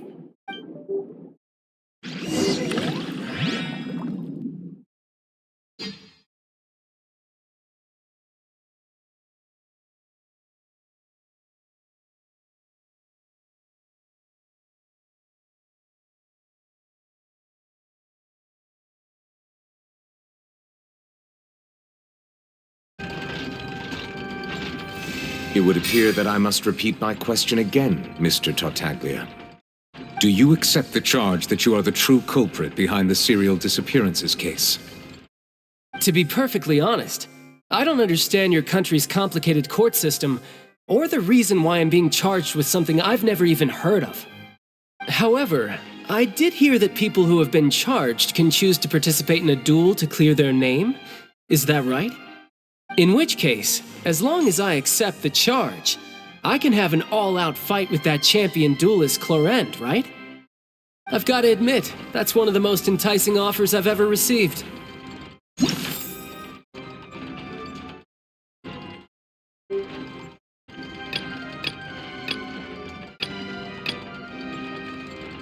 When I privately sparred with her last time, she was obviously holding back. Real disappointing. Hey! Don't you understand? You're currently the prime suspect for a major case. This isn't the place for you to be looking for fights. Oh?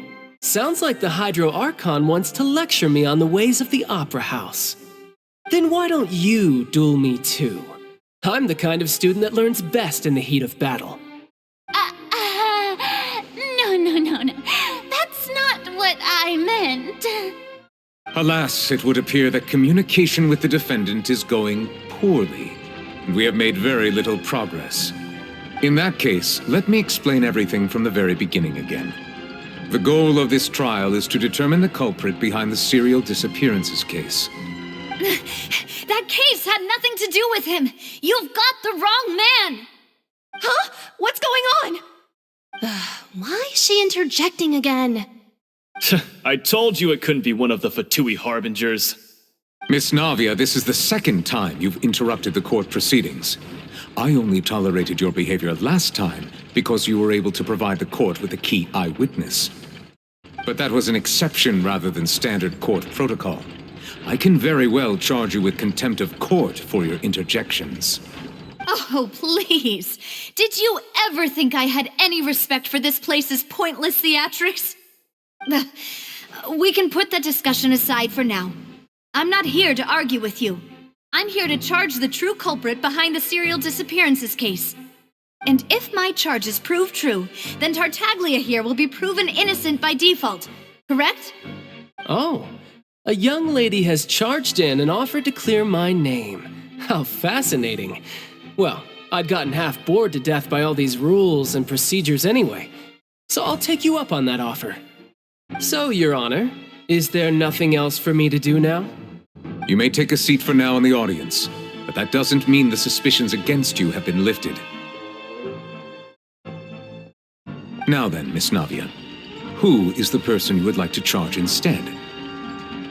That person is...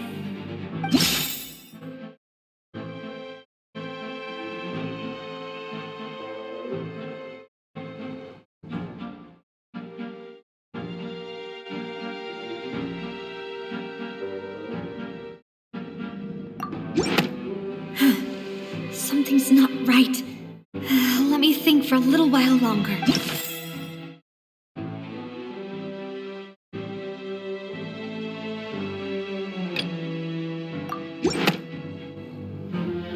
Marcel, the head of Confrérie of Cabrières! Huh? What confrérie? Never heard of them in my life. I've heard of them, but weren't they Spina di Rosula's sister organization?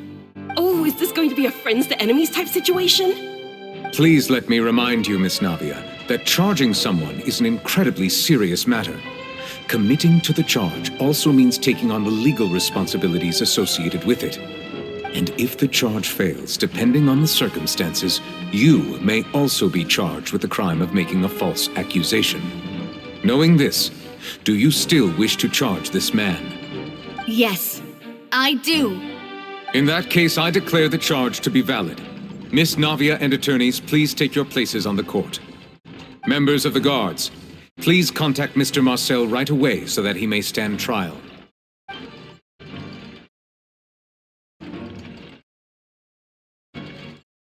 Mr. Marcel, you will not require an attorney. Is that correct? Apologies. It all just happened so quickly. I still haven't figured out what's going on. I think an attorney won't be necessary. This is probably just a misunderstanding between me and Navia. Very well. In that case, since both sides have now arrived, Miss Navia, please present your charges. I would like to take everyone back to 3 years ago, to the case of Callus the Unfaithful. Only through elucidating what really happened in that case can we connect all the dots for the serial disappearances case.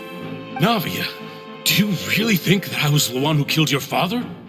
Come on, why would I do that? Callus was my benefactor, and remember, both you and I only ran to the scene when we heard the sound of a gun. If that's enough to make me a suspect, wouldn't that make everyone at that banquet a suspect as well? I think there's no point in getting into the specifics right now. The audience doesn't even have the big picture yet. Even I'm struggling to remember some details of that case. Exactly correct, Your Honor. I must refresh everyone's memory about that case before I can explain my charge and reasoning. I see. In which case, I will recount the findings about that case as originally recorded by Maison Gardiennage.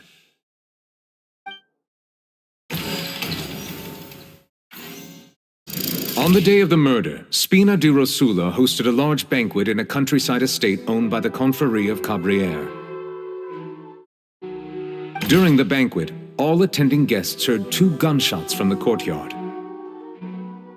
When the guests arrived at the scene, they found the primary suspect, Callus, holding a gun, while his acquaintance Jacques lay dead from a gunshot wound.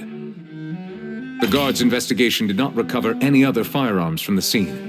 As a result, they concluded that the suspect's first shot must have missed, while the second must have taken Jacques' life. The suspect did not dispute this conclusion, and also declined to defend himself in court. Instead, he chose to prove his innocence through a duel. Callus was defeated by champion duelist Clarand in the ensuing duel, and soon succumbed to the injuries. These are the known facts about the case. The one with the motive to kill was Jacques, not my father. And even so, Jacques still had no reason to pull the trigger. In truth, the third person shot Jacques first, and was shot in turn by my father when my father seized the gun from him. After that, the true culprit turned the third person into water, erasing all traces of him from the scene.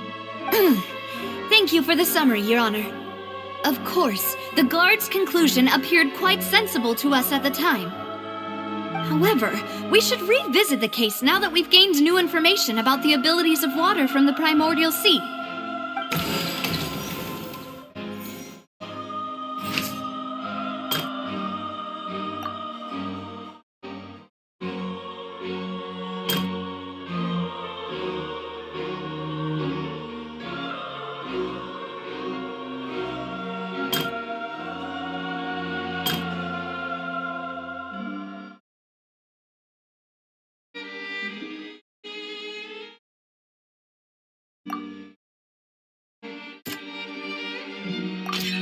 The testimony of the victim's family confirms that Jacques had thoughts of assassinating Callus when he set out for the banquet. However, in the end, he reconsidered, and instead shared everything with Callus, hoping to seek the latter's protection. Unfortunately for Jacques, the true culprit had already considered this possibility, and had sent out another assassin.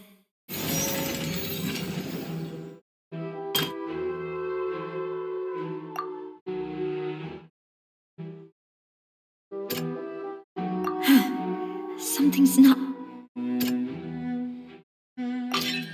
This assassin first shot Jacques, then turned to shoot Callus, only for Callus to wrestle the gun from him and kill him instead.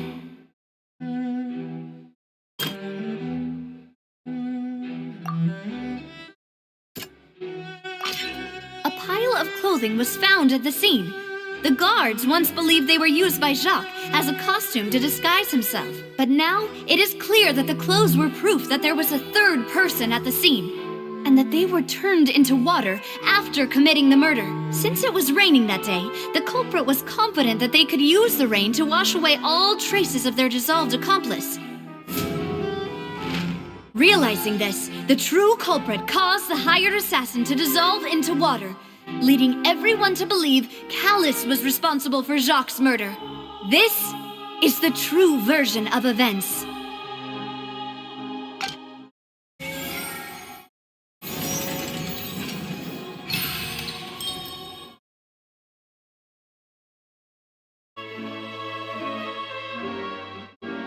So that's what happened. Wait, you're telling me something as dangerous as water from the primordial sea has been used for all these years? What a great theory. It also explains Callus's and Jacques' respective motives. I guess they didn't shoot each other after all. Mr. Marcel, you are the one being charged with the crime. You should provide a rebuttal if you wish to prove your innocence. But I think I agree with everything Navia just said. In fact, there was nothing in her speech that directly implicated me. Then, may I ask some questions? In my opinion, we primarily need to determine two things. One, do you have the evidence to back up your claims? I'm afraid not. At least not at this very moment. Boo! If you don't have any evidence, you should just go home! I may not have the evidence with me, but I know where I could go to collect it. If we look up the deserted clothes against a record of people who went missing around the same time, we should be able to find a match. Considering the serial disappearances case, the guards probably kept careful records of all missing persons from around that time, regardless of age or gender. That makes sense to me. Monsieur Neuvillette, I would consider this to be a reasonable investigative direction. Why do I feel like Farina's acting a little differently today? Maybe she's scared of embarrassing herself again? Alternatively, she's become more diligent after charging an innocent citizen in the last trial. My second question has to do with the ensuing duel. If the truth is indeed as you described, then why didn't Mr. Callus explain himself in court?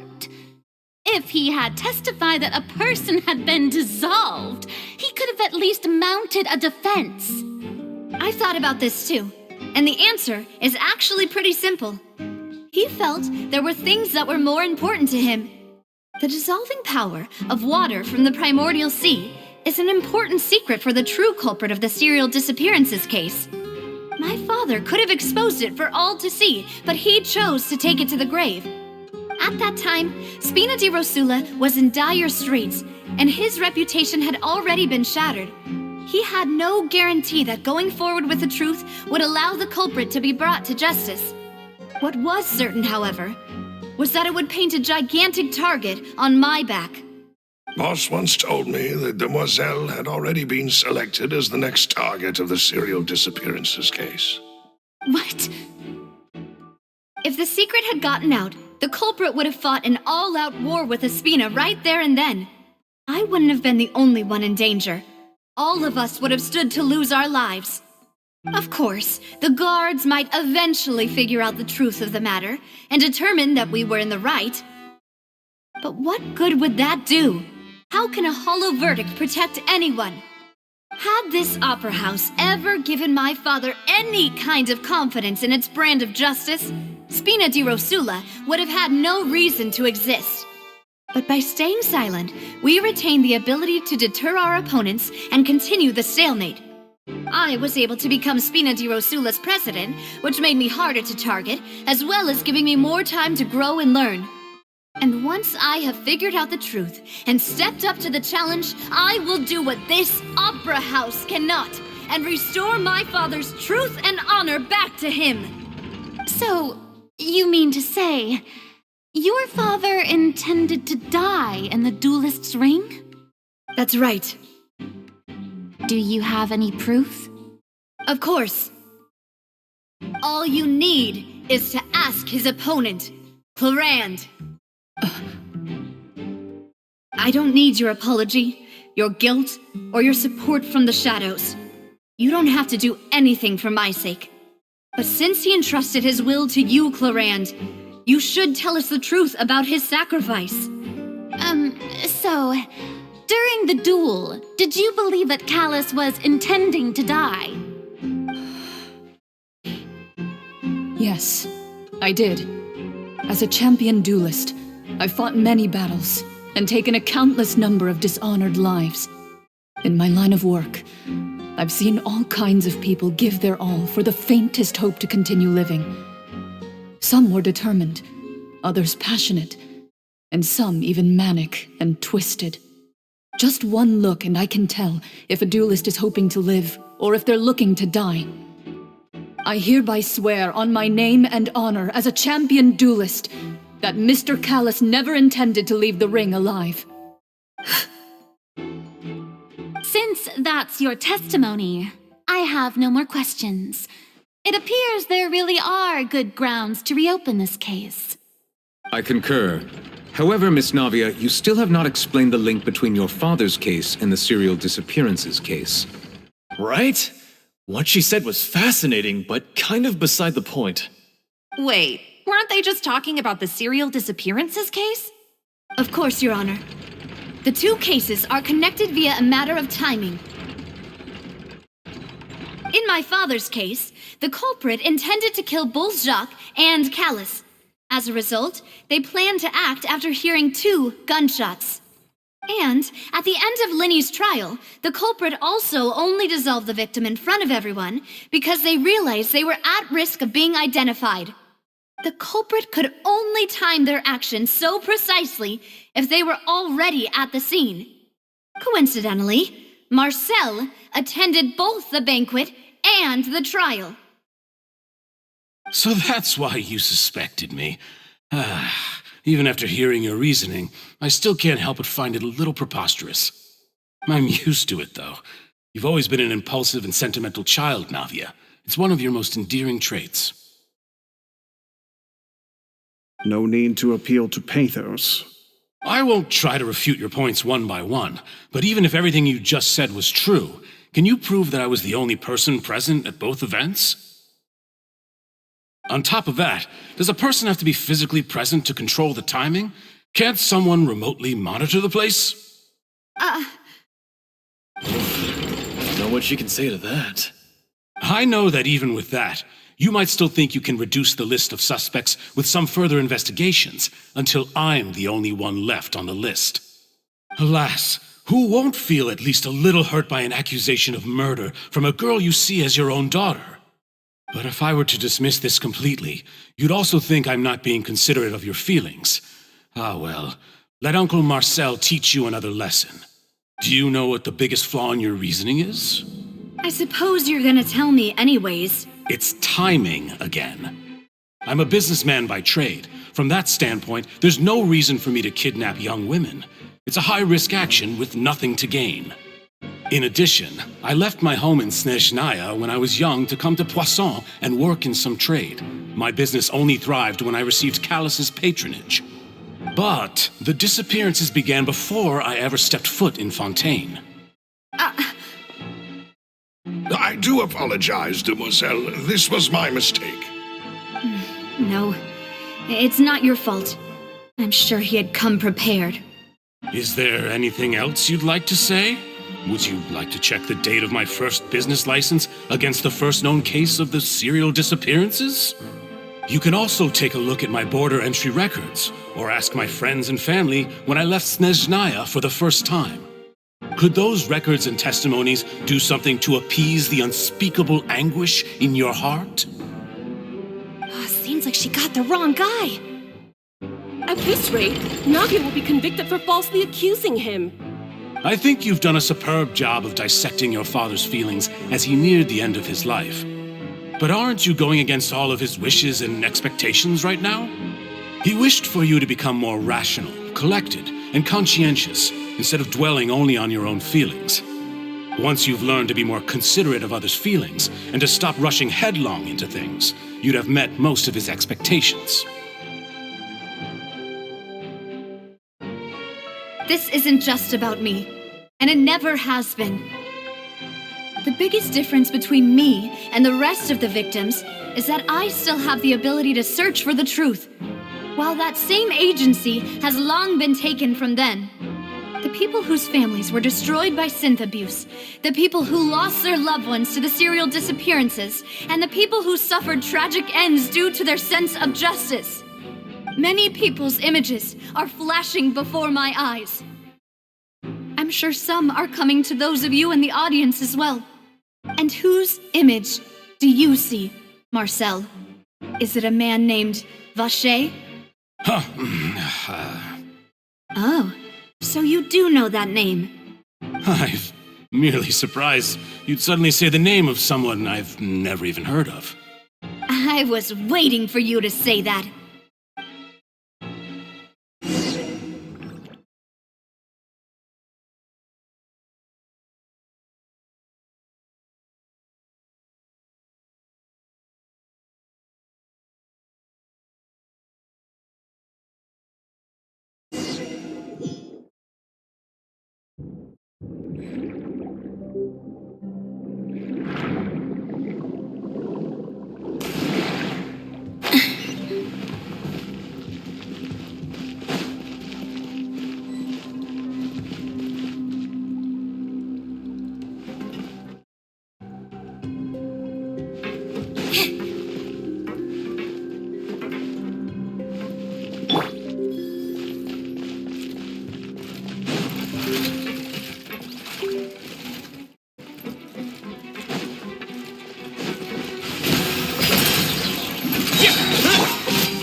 Cue the spotlight!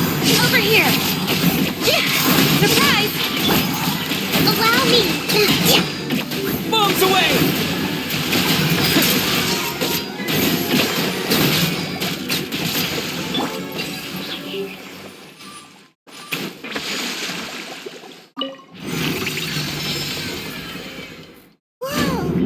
The floor is going up! Is it because of this mechanism in the middle? That guy really prepared a lot of stuff for this place.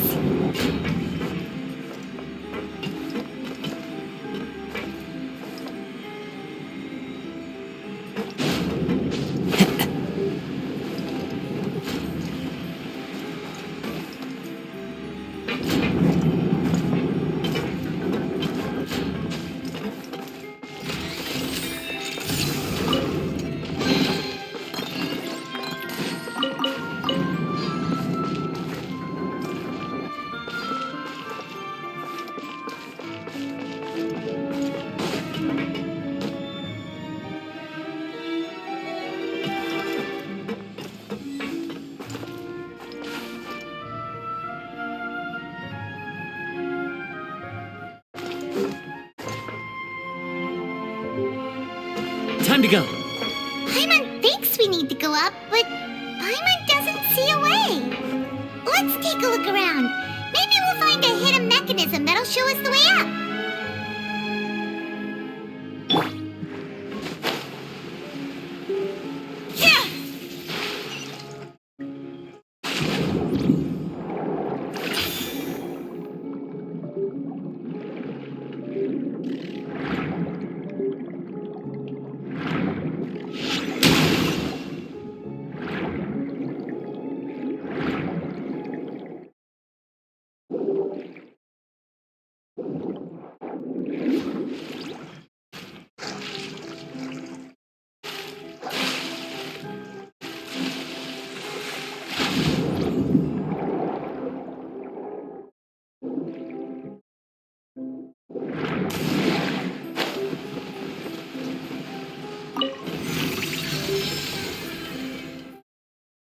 The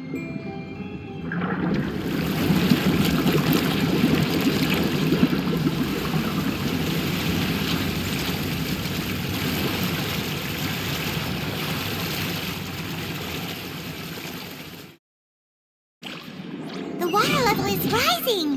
Now it's right to the top. But this is still a ways away from where we need to go.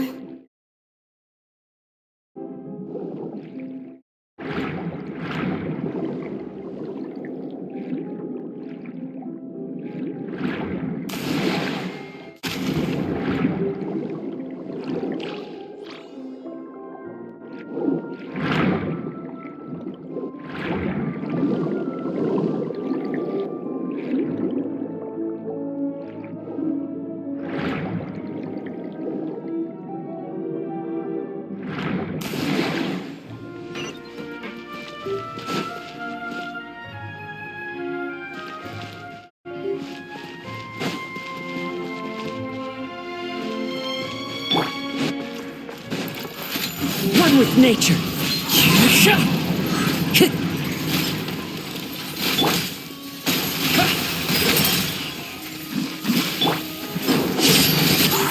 Let the magic begin!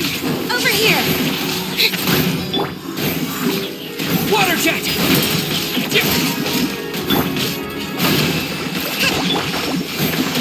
The wind knows me. Go! Yeah!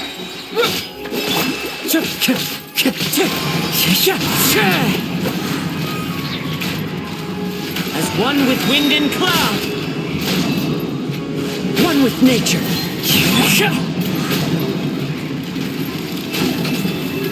Go! Wipe out! Surprise! Cue the spotlight! Over here! Yeah!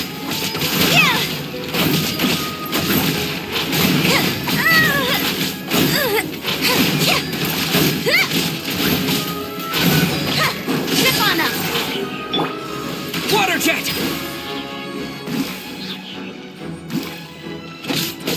Yeah! Yeah!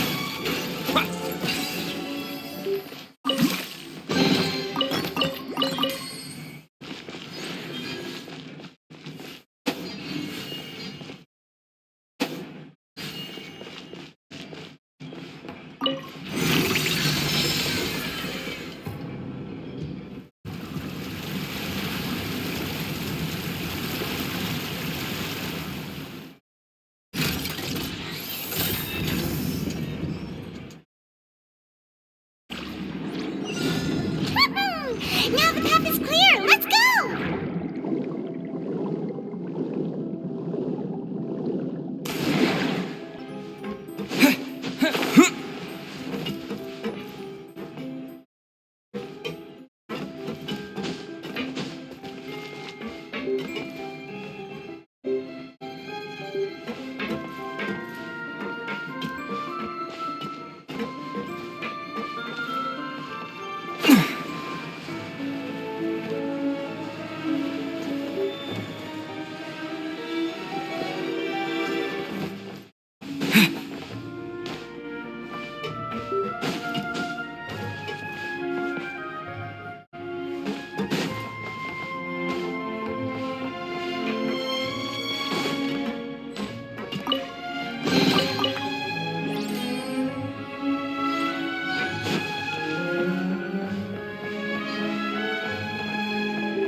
here!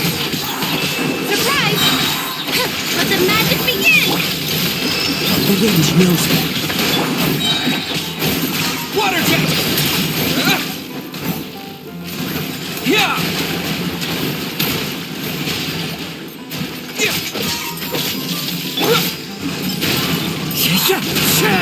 Clouds high. The birds come. Ship on them!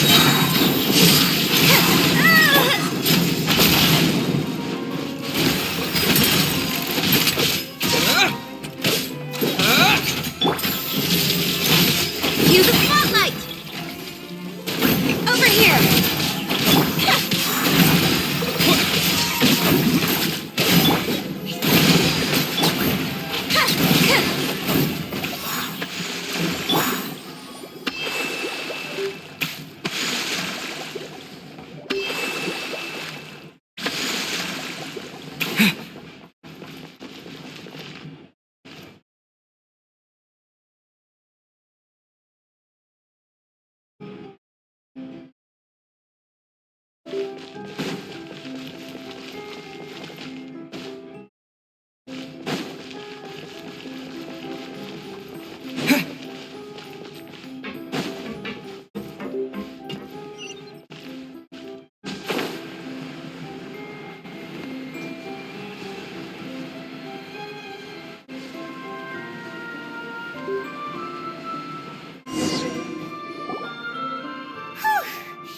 After all that, we finally made it to the innermost sanctum. Though, as expected, the mastermind isn't here. That's right.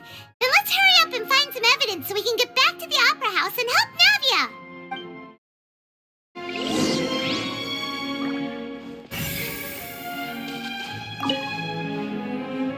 What's all this? Aw, it's a bunch of really cute things. Pink accessories, a hair tie, a necklace, even a makeup box. Oh, Paimon sees it too, but why are all these cute things labeled with different girls' names? Huh? You mean the girls from the serial disappearances? They were brought here? And then they were turned into water. And all the boxes of things, these names. That means... Oh, this is terrible.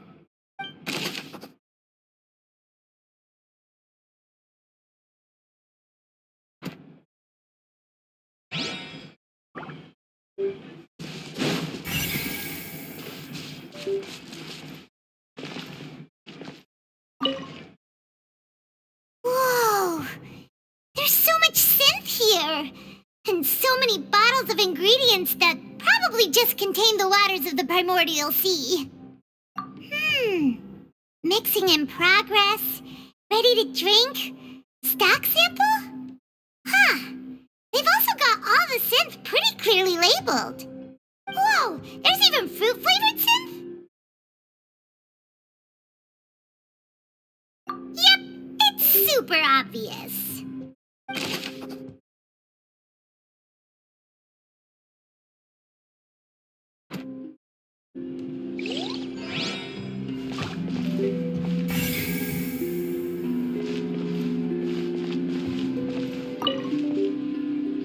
What's this over here? Looks like some kind of place for research. Experiment number 16 aims to verify Jacob Ingold's research conclusions on the primordial sea and use his theory as a foundation to achieve a breakthrough. The experiment was a failure. No individual managed to resurface from the water from the primordial sea. Female specimens 22, 23, and 24 were dissolved. Sorry, Traveler. Paimon will try her best. It's just that Paimon's never read something so scary before. How can someone write something that terrible in such a matter-of-fact tone? You read the rest. Paimon's too scared to keep going.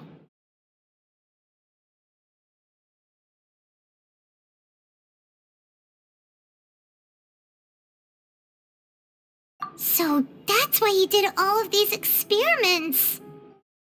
Wait, did he really think he'd be able to find a way just by dissolving people over and over?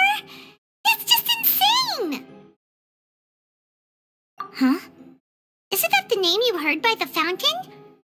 Paimon thought he was an eyewitness in the serial disappearances case.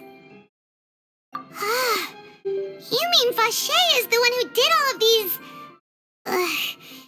experiments?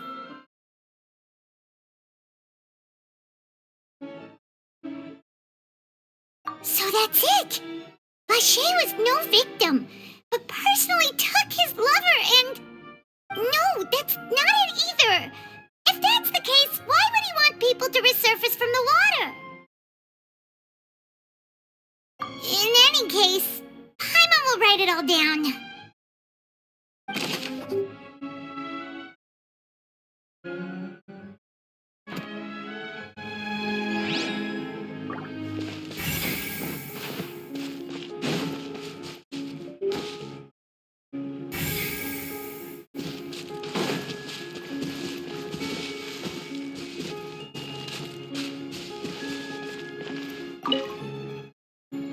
Let's see what's written here.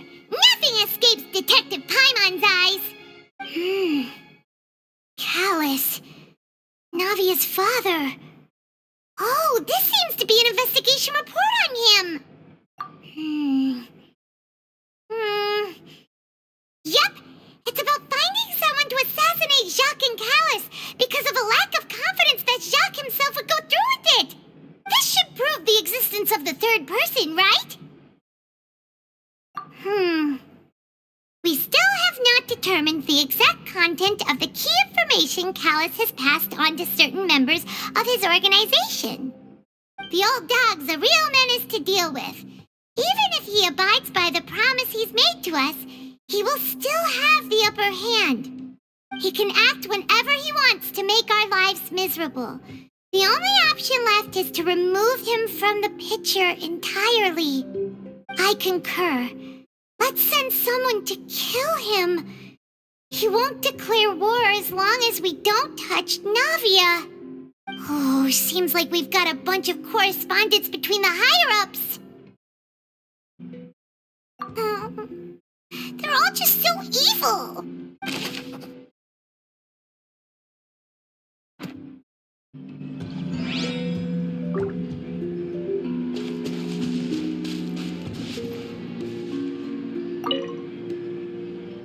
Oh, look! There's an important-looking basin over here, and it's full of water. That means this is where they make all the synth, and that special water is the main ingredient. If you dilute it with normal water, you'll get synth, but the pure stuff can dissolve a human.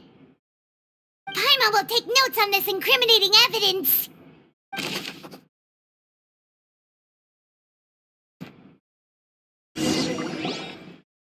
We've looked at almost everything here, and it seems like our theories were spot on. But... yeah, we haven't found anything that reveals his true identity. No wonder even Neuvillette wasn't able to find anything. Whoever it is probably destroyed everything to do with that name a long time ago. That way, even if we bring all this back to the opera, we won't be able to identify the true culprit. Sure thing. Paimon won't admit defeat to this guy either.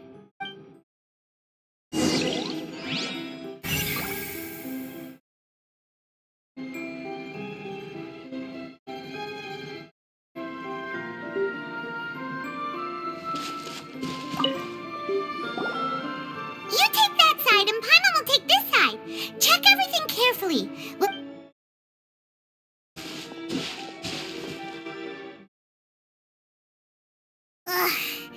Nothing at all. And Paimon can't even find snacks either. Whoa, really? Let Paimon see. Vinier. Isn't that Vacher's lover's name? Then you found her diary. Let's see. Aw, it's It's just a normal diary chronicling their love story. She was so sweet, too. Oh, Paimon feels even worse for her now.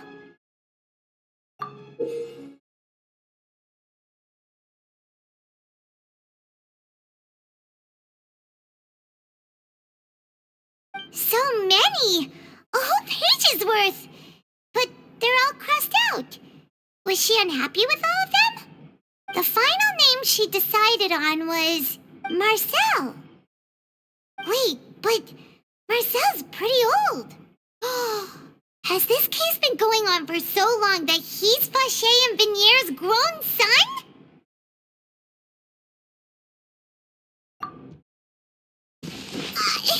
Hey! Paimon still hasn't figured it out yet.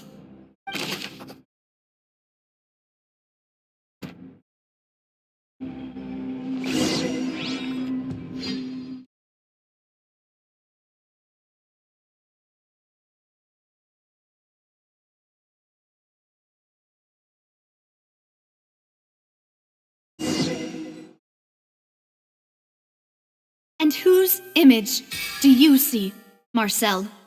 Is it a man named Vacher? Oh, so you do know that name. I'm merely surprised you'd suddenly say the name of someone I've never even heard of. I was waiting for you to say that. Navia! We're back!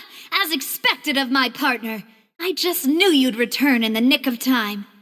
Just how often do you intend to flout the rules of this court? It's all right, Monsieur Nervalette. Given their confidence, I expect they've found the crucial evidence.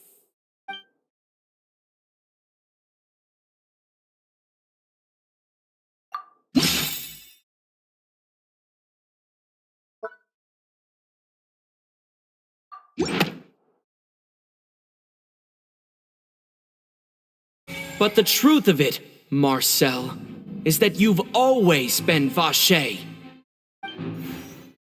Huh? We've investigated your lair and we already know everything!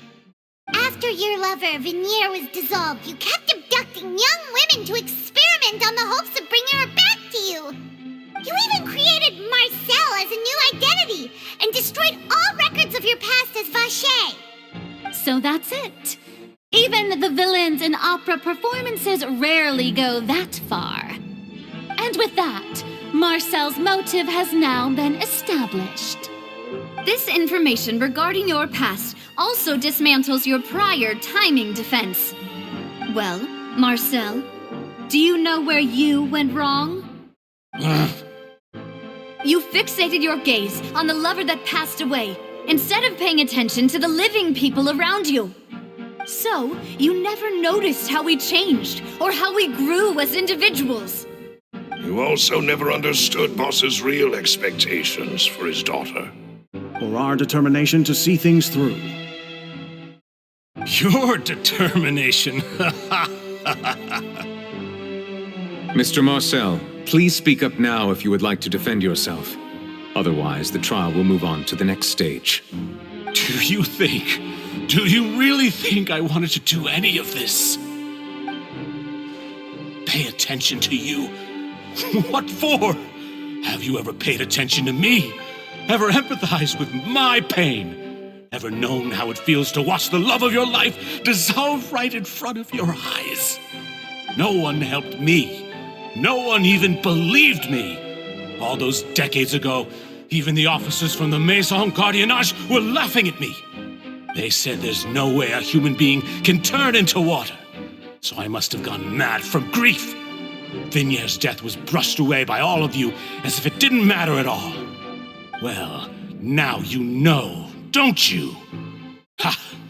Well, it's too late now. All those who were dissolved are gone forever. You only have yourselves to blame. You set up this ornate opera house in pursuit of your so-called justice, your beloved drama, while turning a blind eye to the suffering of the people. Vinier is dead. We promised each other that we would always be together. Wherever she goes, I will follow. but I'm not from this blasted place. So I can't be dissolved, no matter what I do. Hey, is that water from the primordial sea that he's drinking? I can't dissolve! Can't dissolve! Can't dissolve! Do you all see? I can't go, I can't follow. So if I can't go where she is, what choice do I have but to try to bring her back? I did all of that, and in the end, that accursed Callus still got the better of me. I spent my entire life living on pins and needles, only to get stabbed by his idiot daughter at the very end. The suspect is exhibiting signs of mental distress. Guards, please restrain him. Don't touch me! Don't anybody come near me! I still need to save Vignier. I promise. We made a promise. Vignier. Please, Vignier. Don't think badly of me. All I want to do is fulfill our promise. At this point, the verdict of this trial is clear. With Mr. Marcel's conviction, the charges against Mr. Tartaglia no longer have any basis. Fine by me. I was in a bad mood, but after a show like that, I'm actually feeling pretty good. Traveler, please submit all the evidence you have collected to the guards, so that I might review and summarize the truth behind the serial disappearances case. The man now known as Marcel was originally named Vacher and worked as an adventurer with his partner and lover Vignier. During an underwater expedition, Vignier accidentally came into contact with water from the primordial sea and was dissolved in front of Vacher as a result. Vacher learned of the primordial water's existence through the work of others and began to kidnap young women for research, with the goal of discovering a method to restore Vignier back to life. To cover his tracks, he invented the new alias of Marcel and began to operate a business in Poisson. During the course of his research, Vacher discovered that a diluted concoction of water from the primordial sea can induce feelings of euphoria, and began to manufacture and market synth. However, as he accumulated wealth to fund his continued research and expanded the scope, he came into conflict with Spina di Rosula. After exchanging blows with Spina di Rosula for many years, Vacher decided to assassinate their president Callus at a banquet. Although the assassination did not go as Vacher expected, he was able to turn Callus into the murder suspect by dissolving the assassin he sent to the scene. And just recently, Vacher attempted to frame Linny as the culprit of the serial disappearances case, using a similar method. However, his attempt to frame Linny failed, and the power of water from the primordial sea became public knowledge. This case also exposed enough of Vacher's machinations that he was eventually successfully charged in court. Thus concludes the enigmatic history of the serial disappearances case, with the truth revealed to all.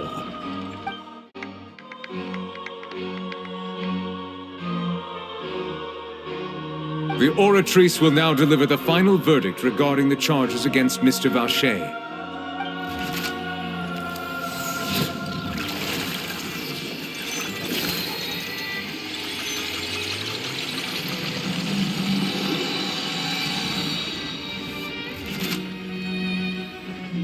According to the judgment of the Oratrice Mécanique d'Analyse Cardinale, Mr. Vacher is guilty. Guards! Take Vacher away. Good. It's what he deserves. With that, the serial disappearances case is over now. We really just witnessed history. Who would have thought the true culprit would be such a polite and well-spoken guy? Yippee! We helped Navia bring the bad guy to justice! He's hurt so many innocent people and now he's finally getting what he deserves! Huh? Are you okay? Demoiselle, you were absolutely brilliant. The day our late boss had always hoped for has finally come. You can rest easy now, knowing justice has been served. Yeah. It's finally over. It's all thanks to you guys. And my partner. See, Papa? Spina di Rosula's still doing well with me at the helm. Well now, hasn't this been a most delicious piece of drama? The villain has been caught, justice has been served, past wrongs have been righted, and it's a big ol' happy ending. Since it's been such a great show, I'll just let the false accusations against me slide. Either way, I've still got some business to attend to, so if you'll excuse me... Please wait just one moment, Mr. Tartaglia. What now? None of this has anything to do with me. According to court protocol, since this trial was initiated due to a charge against you, a verdict must also be made regarding the initial charge before the trial can conclude. Oh, come on. Is this really necessary? Haven't you already caught the real criminal? Isn't it time for side characters like me to exit stage left? Please respect the laws of Fontaine. This has always been the rule. All right, but this sure is a lot of hassle. All I need to do is stand over there, right? Let's just get this over with. Through evidence presented in the public trial that was just held, it has been established that Mr. Tartaglia has no direct connection to the serial disappearances case. The guilty party has been identified, and thus it is logical to suppose Mr. Tartaglia is innocent of the charges. We now turn to the Oratrice Mécanique d'Analyse Cardinale to render the final verdict on the charges.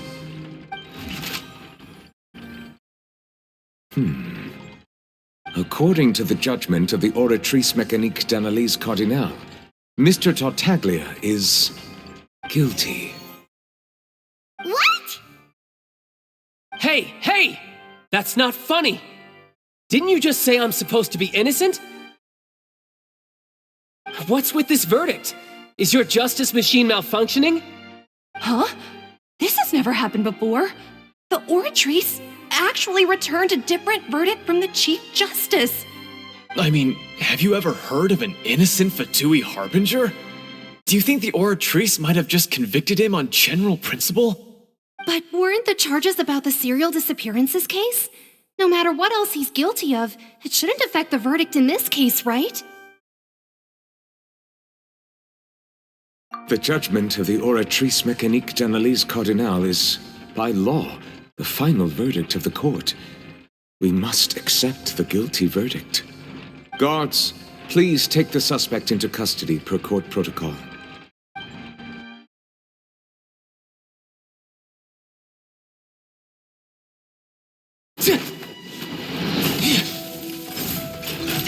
So this is how justice is done in Fontaine.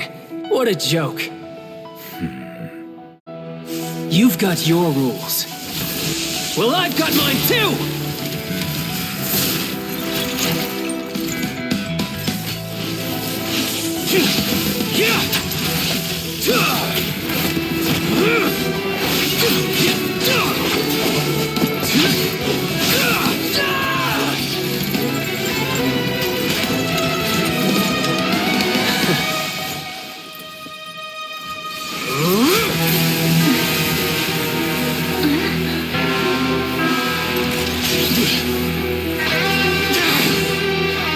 He's activating his spell legacy!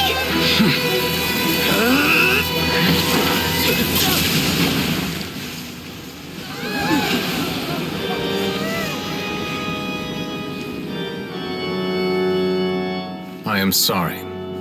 If you have been wronged, we will find the truth. But the rules of the court must be upheld.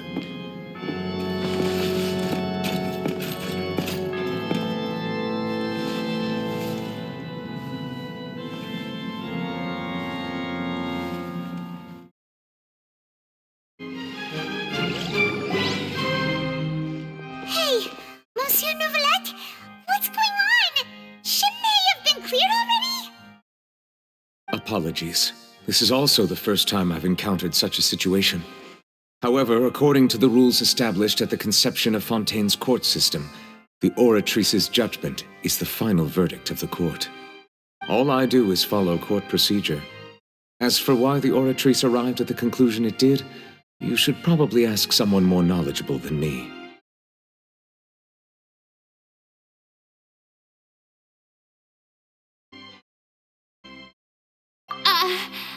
Why are you looking at me?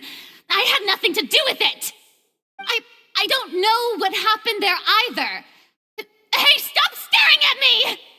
What does Lady Farina mean by that?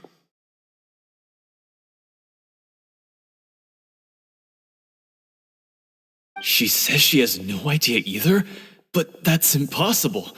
Didn't she create the Oratrice herself? Yeah, so are the verdicts reliable or not? Can results like this really be called justice?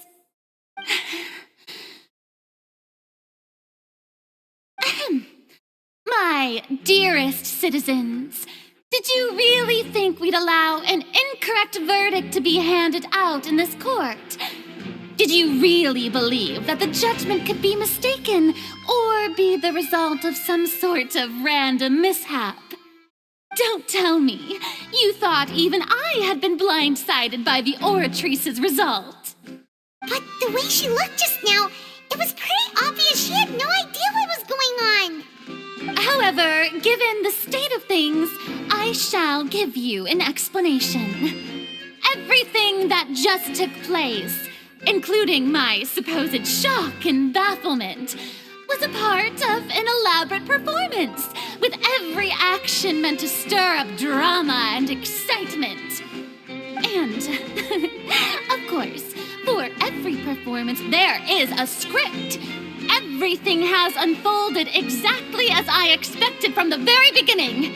As the embodiment of the very concept of justice, the Oratrice shall never render an arbitrary judgment! If you thought Child had nothing to do with the serial disappearances case, it is only because you've been blinded by the superficial appearance of innocence. Everything he's done, not to mention the danger he poses, are beyond ordinary comprehension and completely unforgivable! All shall be revealed in time. You will come to understand my noble intentions, as well as the absolute correctness of the Oratrice's verdict.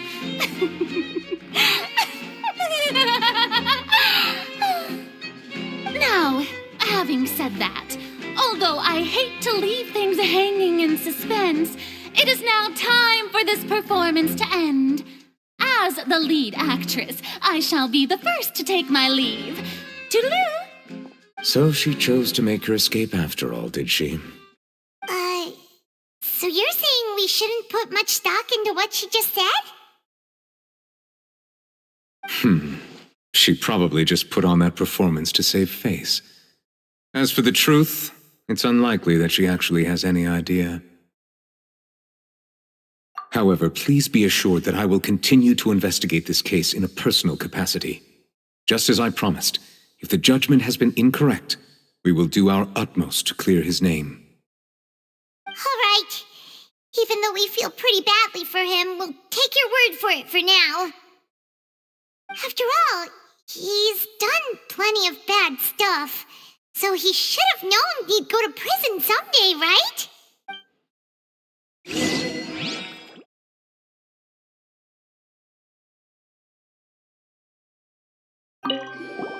Oh, Monsieur Nervalette! That power you showed when you took him down. Who are you really? I'm the Chief Justice of Fontaine, of course. If officers of the law lack the strength and capability to enforce it, then it makes a mockery of justice.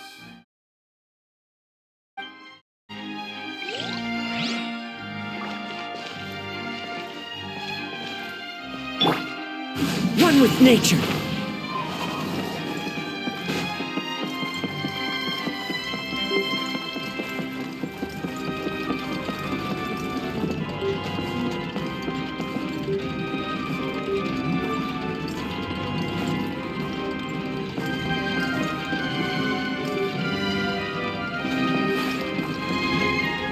Into the wind.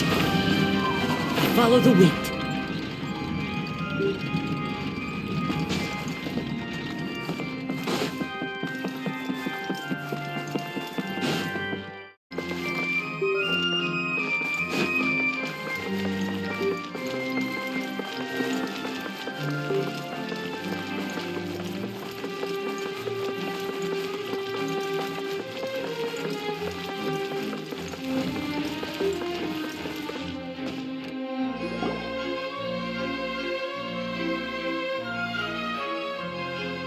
Hey, what are you doing? Quick, stop him!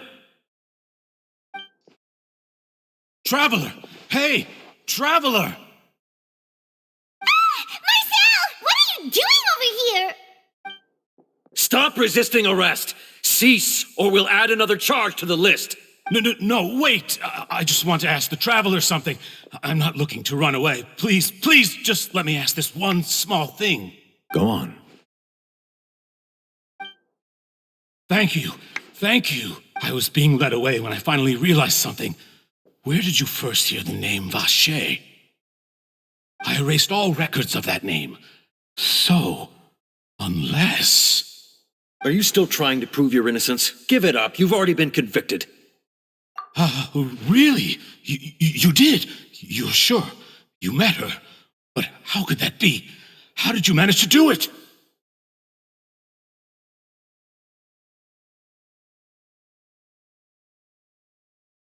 The Fountain of Lucine? Then she's been so close to me all along. And I just never... Please give me a chance to talk to her again. Just let the Traveler take me to the fountain to see her one last time. This is the last request I'll ever make in my life. You can do whatever you want to me afterwards. I don't care. What? Give an inch and you want to take a mile? Do you think serial killers get to make requests like that? Paimon agrees. Why should we give him what he wants when he's only done a ton of super terrible things? This request, is it worth as much to you as your life? Of course! Wait, no. It's worth even more than my life. Humans. Will they betray the instinct to live just to satisfy spiritual needs? Very well. I will grant your request. Your Honor, I fear that... I will go with him. You do not need to worry about any escape. In that case, I shall leave him in your most capable hands, Chief Justice. Thank you, Your Honor.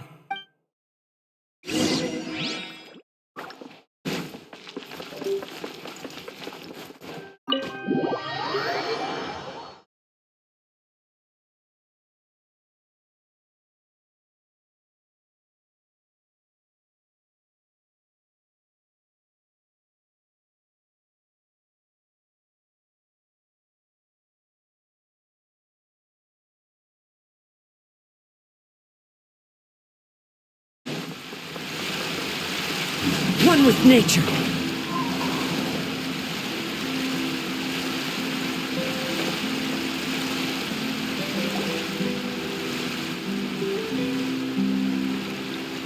Is this the place? You said she's here, but what do I need to do to see her?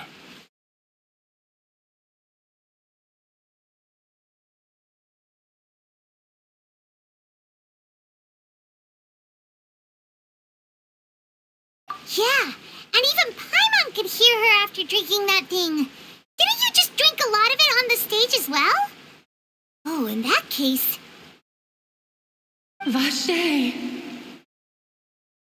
Ah! Yes, that's it! So you heard it too! Vignier, it's me! It's me, Vacher! Vacher? Vacher! I'm here! Where are you, Vignier? I'm coming for you. I'm finally here for you. Hey, wait! Be careful! Hey, wait!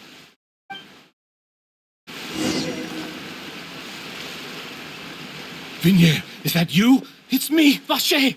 Vignier! Vacher? Why did you come? Didn't I say? You don't need to look for me. You look a lot older than I remember. How long has it been? It's been more than 20 years. I've suffered for over 20 years since the day you left. All this time, only the thought of bringing you back has kept me alive. Nothing else mattered to me. I must be dreaming. Who would have thought I'd get the chance to tell you all of my feelings like this? Vignier, you are my everything. I really don't know how I could live without you. But Vache, if you ask me, this world would be better off without you. What are you saying? If not for you, I would have finished my law degree and probably become a top-tier attorney one day. If not for you, I would have continued to pursue my love of the arts, and my works would have been displayed in the Palais Mermonia itself. If not for you, I would at least have been able to take care of my mother. And she would not have grown old and died alone, with nothing but the tears on her cheeks. It's all because of your selfishness, Vache. It's all because of you. Wait, you are not Vignier. Who are you? You're right. I am not Vignier.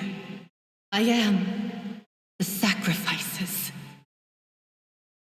Every woman who died by your hand, as our bodies dissolved, our consciousnesses flowed back to the primordial sea. Our thoughts circulated endlessly within the primordial sea, and we were no longer individuals, but we became one, just as streams of water come together in the sea. I'm Cressy. I'm Lemony. I'm Azine.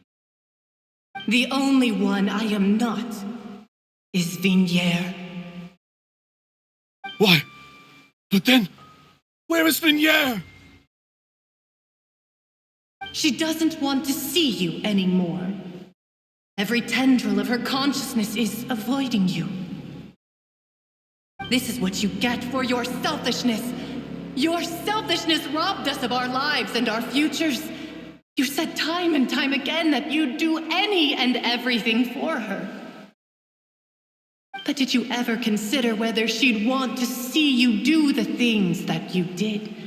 If she would despise you for what you became?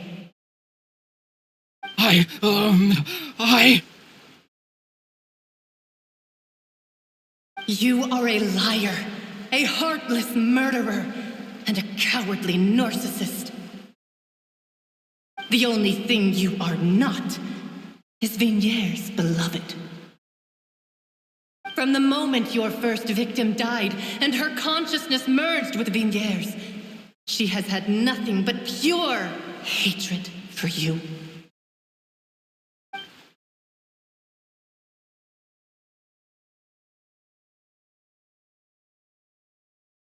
No! Vignier! She can't hate me. Let me see her, please. Have mercy. You still don't understand. When I said don't look for me, that came from the real Vignier.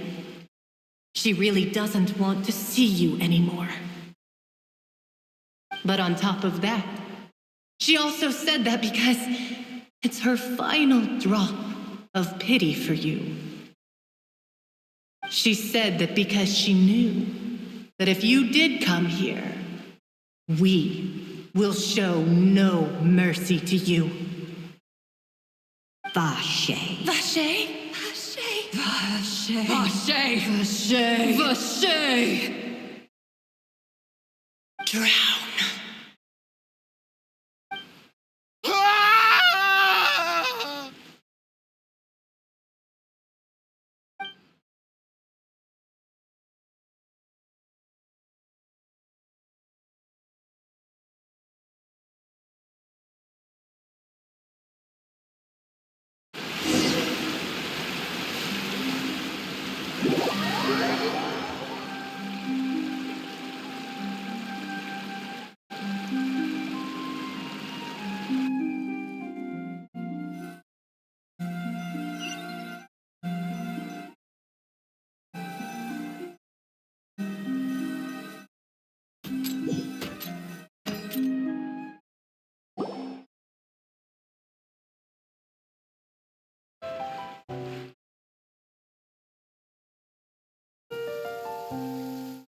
Finally, we have some time to do shopping.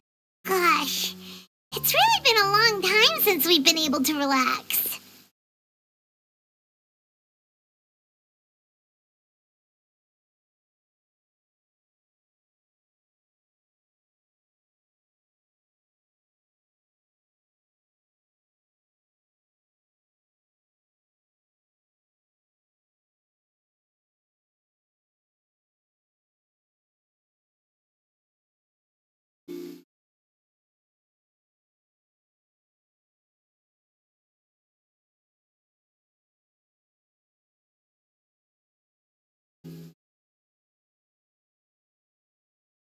Ah, well met, partner.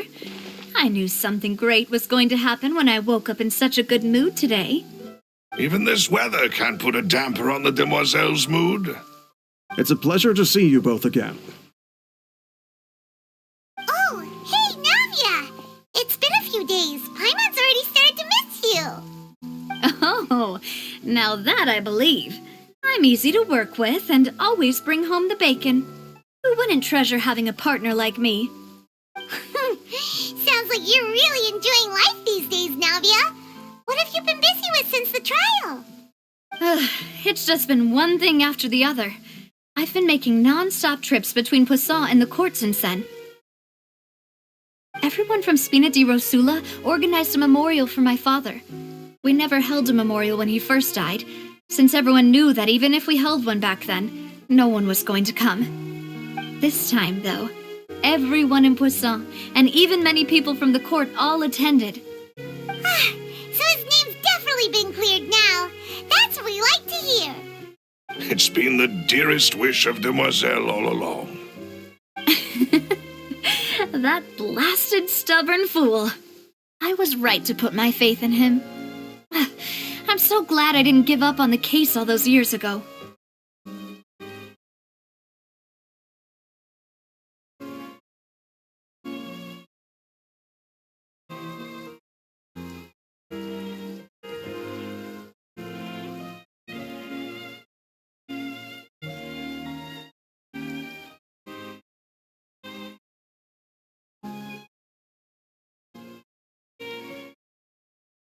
Oh, by the way, I ran into Charlotte just after I left the memorial service. Well, maybe it'd be more accurate to say I knew she would be there, and there was no way she'd just let me go. Huh? So you know Charlotte too? The Charlotte? Journalist from the Steambird? Yeah, way back when I first became the president of the Spina di Rosula, she was all over me. Wouldn't take no for an answer. I believe the story was called The True Heart of Darkness, Secret Tales of the Yellow Rose. To be fair, though, it was a really flattering feature. So, we've been on pretty good terms ever since. She was trying to lean on our friendship to get me to do an exclusive piece on the serial disappearances case. Oh yeah, she told us about that. She's always been super interested in that case, so now her wish has finally come true too. Anyway, I told her to make sure that when she writes about you guys entering the opera house with the critical evidence, that you both sound really cool. Now that's another thing to look forward to. We trust Charlotte's skills with a pen for sure. Oh, and in other news, I also took Clarand out for a meal. Oh, are you two on better terms now? While you were investigating Vacher's headquarters, Clarand gave testimony on my father's behalf. It was thanks to her that we were able to turn the tide. I wanted to thank her. I mean, there's also no point in being awkward all the time, so we took the chance to reconcile with each other. Oh, that's great. Paimon also thought Clarand wasn't actually a bad person. It's always good to have more friends. Anyway, now that the case has finally been solved, perhaps it will slowly begin to fade from the public consciousness. Oh, actually, there's still one last thing I need to do. What is it?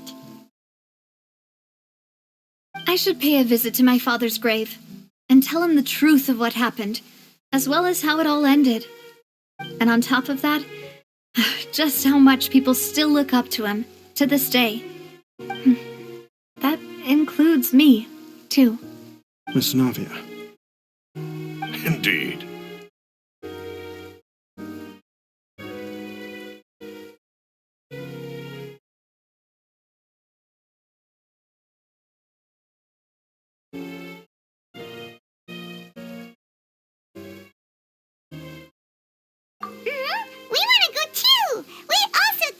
Callis is a really admirable person.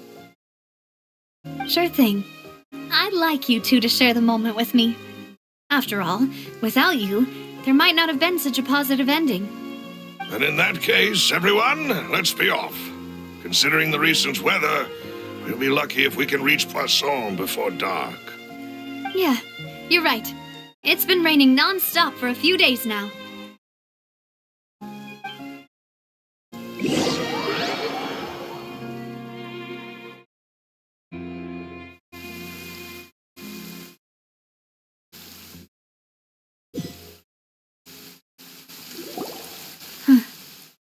This is where my father's grave is.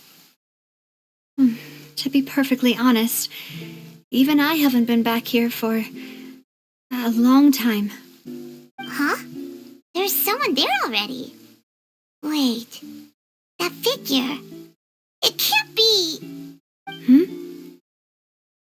Isn't that Nervalette? Why would the Chief Justice be here? Huh? Navia?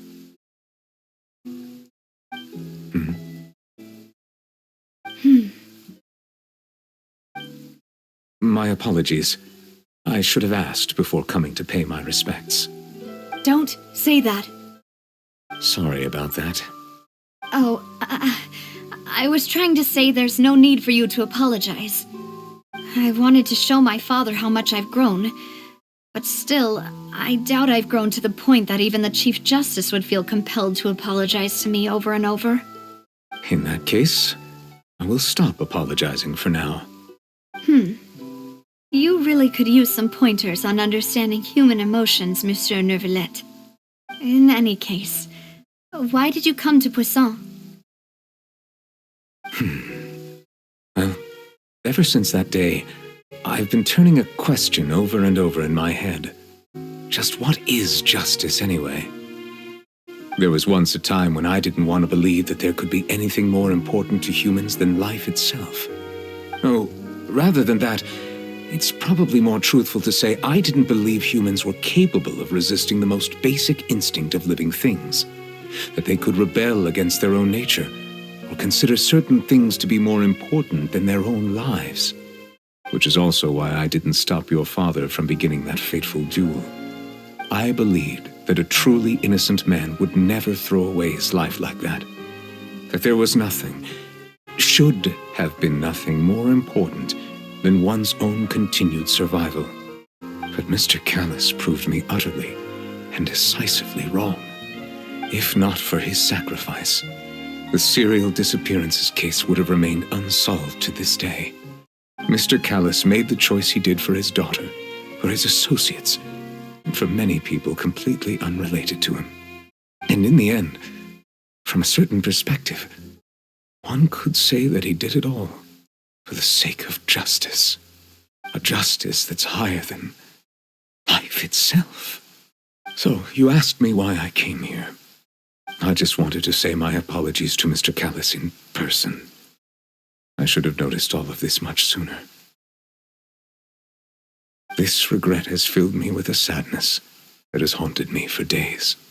That high and mighty chair in the opera Epiclese indeed insulates one from many important things. Spina di Rosula, thank you so much for your hard work and perseverance. I'm sorry for being mad at you before.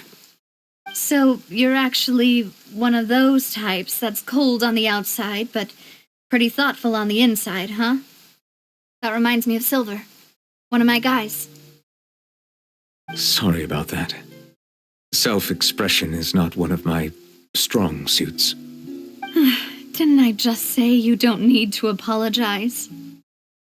Ah, so Navia and Nervalette seem to have made their peace as well. Let's not disturb them for now. We can wait till after they're done.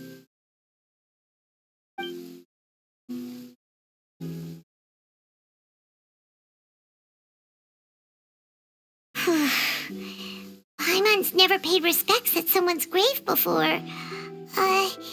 Did Paimon do anything rude there? Huh? Oh, Paimon didn't know that was a thing. But Paimon doesn't know what she would do if she can't fly. Oh no.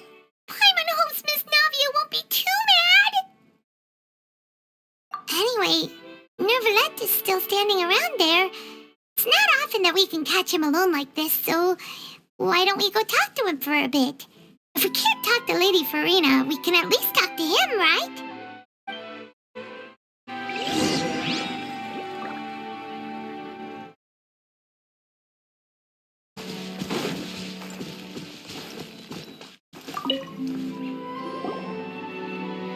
Oh, it's you two. Did Miss Navia invite you to come pay your respects to her father? Mm-hmm. We ran into Navia on the streets today, so we just followed her here. I see. Then is there something that I can help you with? Well, it's pretty hard to run into you like this since you're usually super busy. So we figured we could try to ask you a few questions, if that's okay. Please feel free. Though outsiders, you helped us solve one of the greatest mysteries in Fontaine, and it would be my pleasure to return the favor.